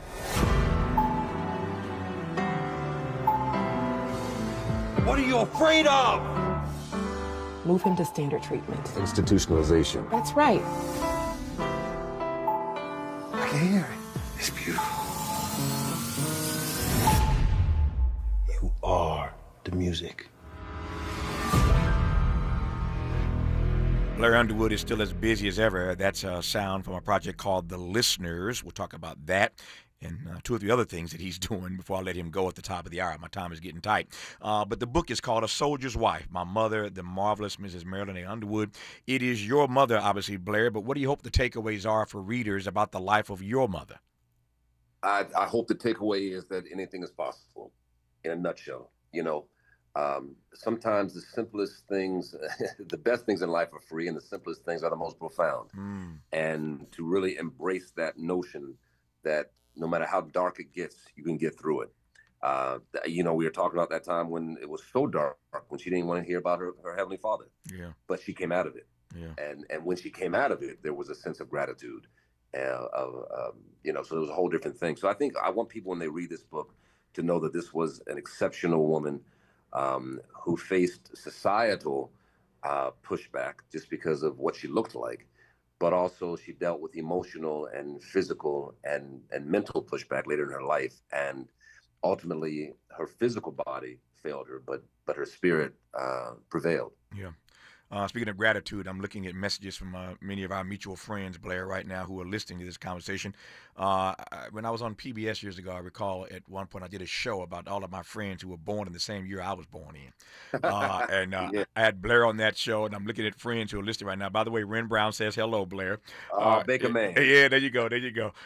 So many of our friends are listening right now, but it was a great show. And one night we just called in all of my friends who were born in '64, and we had a heck of a time. Yeah, we did. On the show that night. And so here we are. Ooh, that's some good memories, man. Yeah, that's man. Some good memories. We are still blessed to be here doing what we do. When we come forward in our remaining moments with Blair Underwood, give you just a rundown of some of the stuff he's working on, stuff you can see him in this year and into next year for that matter. You're listening to Blair Underwood on Tavis Smiley. BET and PBS, the Tom Joyner Morning Show, and NPR, the cover of Jet and the cover of Time. #1 on the New York Times bestsellers list, 20 honorary doctorate degrees, a dozen NAACP Image Awards, a star on the Hollywood Walk of Fame, a Presidential Lifetime Achievement Award. From talk shows to talk radio, nobody's ever done it better. You like that? This is Tavis Smiley. Carpal tunnel syndrome, heart failure that doesn't improve with common medicines. These are some signs and symptoms associated with ATTR-CM, or the cardiomyopathy of ATTR amyloidosis, a serious heart condition with symptoms that get worse over time. Amvuttra, vutrisiran, is a prescription medicine given by a healthcare provider that treats ATTR-CM in adults to reduce heart-related death, hospital stays, and urgent visits. In a clinical study, Amvuttra was proven to help people live longer and have fewer heart-related hospital stays and urgent visits over 3 years compared to placebo. Amvuttra lowers the amount of vitamin A in your blood, which can affect vision. Other side effects include pain in the arms or legs, pain in the joints, and shortness of breath. These are not all the possible side effects of Amvuttra. For prescribing information, call 1-833-256-2748 or learn more at amvuttra.com. Ask your doctor about Amvuttra for ATTR-CM. My mom has decided to learn to paint, and she's good. My dad's now into creative cuisine, and I've already put on 6 pounds. Learning new things comes with age. My mom, she started forgetting my name and what we're talking about. Forgetting well-known things doesn't. Memory loss may be a sign of Alzheimer's disease. Early detection gives you and your loved one time to plan for the future. Learn the warning signs of Alzheimer's at 10signs.org. Brought to you by the Alzheimer's Association and the Ad Council. Real talent is defined by what people can do, not where they learn to do it. So by stopping at the education section of a resume, you might throw away the perfect hire. You might miss someone who has valuable skills to offer to help your business thrive right now and in the future. Because the truth is this: Skills First Hiring helps you see talent others miss, like more than 70 million stars, skilled through alternative routes. When you let their story unfold, you gain a competitive advantage, because hiring managers who start with skills are 60% more likely to find a successful hire. See the real person, complete. See what others miss. Hire skills first. Learn why it's a competitive advantage at tearthepaperceiling.org. Brought to you by Opportunity at Work and the Ad Council. Made fresh daily in Leimert Park, Los Angeles, California. You're listening to Tavis Smiley.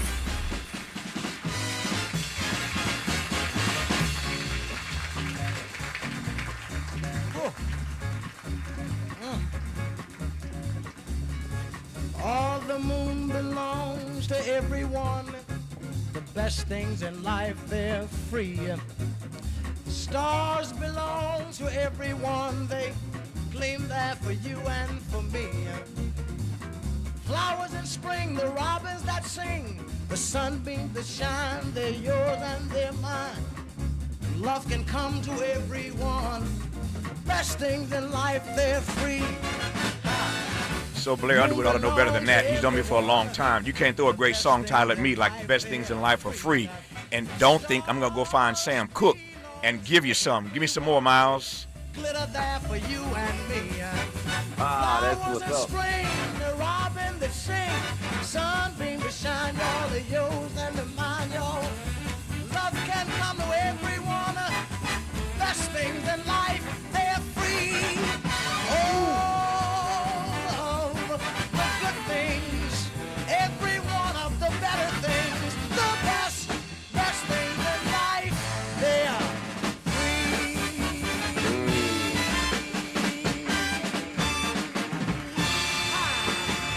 That is for Blair Underwood and his beloved mother, Mrs. Marilyn A. Underwood. The best things in life are free. I got 2 minutes left. I yield it to the gentleman, Blair Underwood.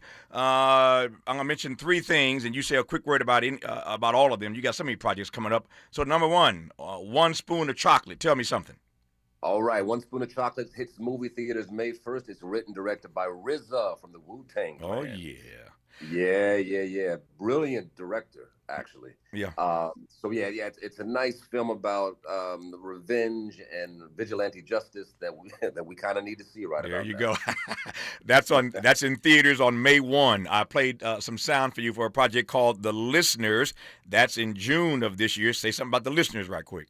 So The Listeners is a short film. I don't know if you'll ever get a really chance to see it, but it's a 10-minute short film directed by Jocelyn Rose, produced by Gary Reeves, and as well as me and Vernon Davis. We did it in conjunction with the Academy of Motion Pictures, Arts and Sciences, and it deals with mental illness and mental health, especially in Black men. Yeah, there's a screening for that at the Academy. So Blair continues to do great work, and again, screening at the Academy. So all the folk who need to see it, many at least will see it. And finally, a Netflix romance called Don't Ever Wonder. Man, I've always wanted to do a Christmas movie or a holiday film. So this is a holiday adjacent because it takes place during Thanksgiving and Christmas, starring Nia Long and Lorenz Tate. Two people I've wanted to work with, have known for years, but never worked with until now. But that'll come out on Netflix in sometime during the holidays. Yeah. November or December. Yeah, they tell me December, but what do I know? You know more than I do.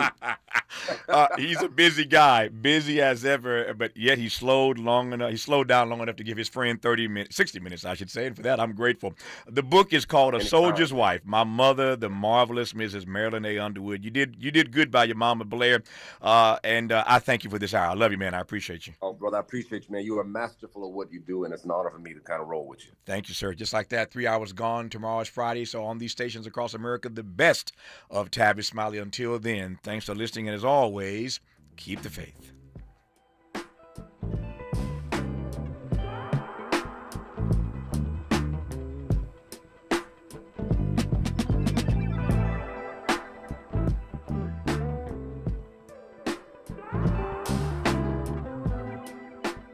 KBLA 1580 Santa Monica. I'm Bree Wood with BIN News Now. A jury has reached a verdict in the federal antitrust case against Live Nation and Ticketmaster. The jury found Live Nation acted as an illegal monopoly. Plaintiff's attorney Jeffrey Kessler says it's a great day for antitrust law. It's a great day for consumers and fans, and it's a great day for the 34 states and District of Columbia who I've been honored to work for on this matter. Live Nation plans to challenge the ruling. It's been more than 26 years since Asha Degree, a black girl, vanished from her North Carolina home at just 10 years old. Now her family is renewing their push for answers, increasing the reward to $100,000 for information about her disappearance. And Lil Jon is opening up about fame and loss in his first memoir. I Only Shout So You Can Hear Me traces his life story, including the death of his son, Nathan Smith, and will be released October 20th. Get BIN News Now on demand 24/7 on the iHeartRadio app. Think It Up is an initiative to activate student-powered, teacher-led learning projects. Students and teachers, how can you spark great learning experiences in your classrooms today? Join at thinkitup.org. This is the The Clippers found out Wednesday night that Steph Curry, at age 38, can still turn a game around and send teams home in frustration.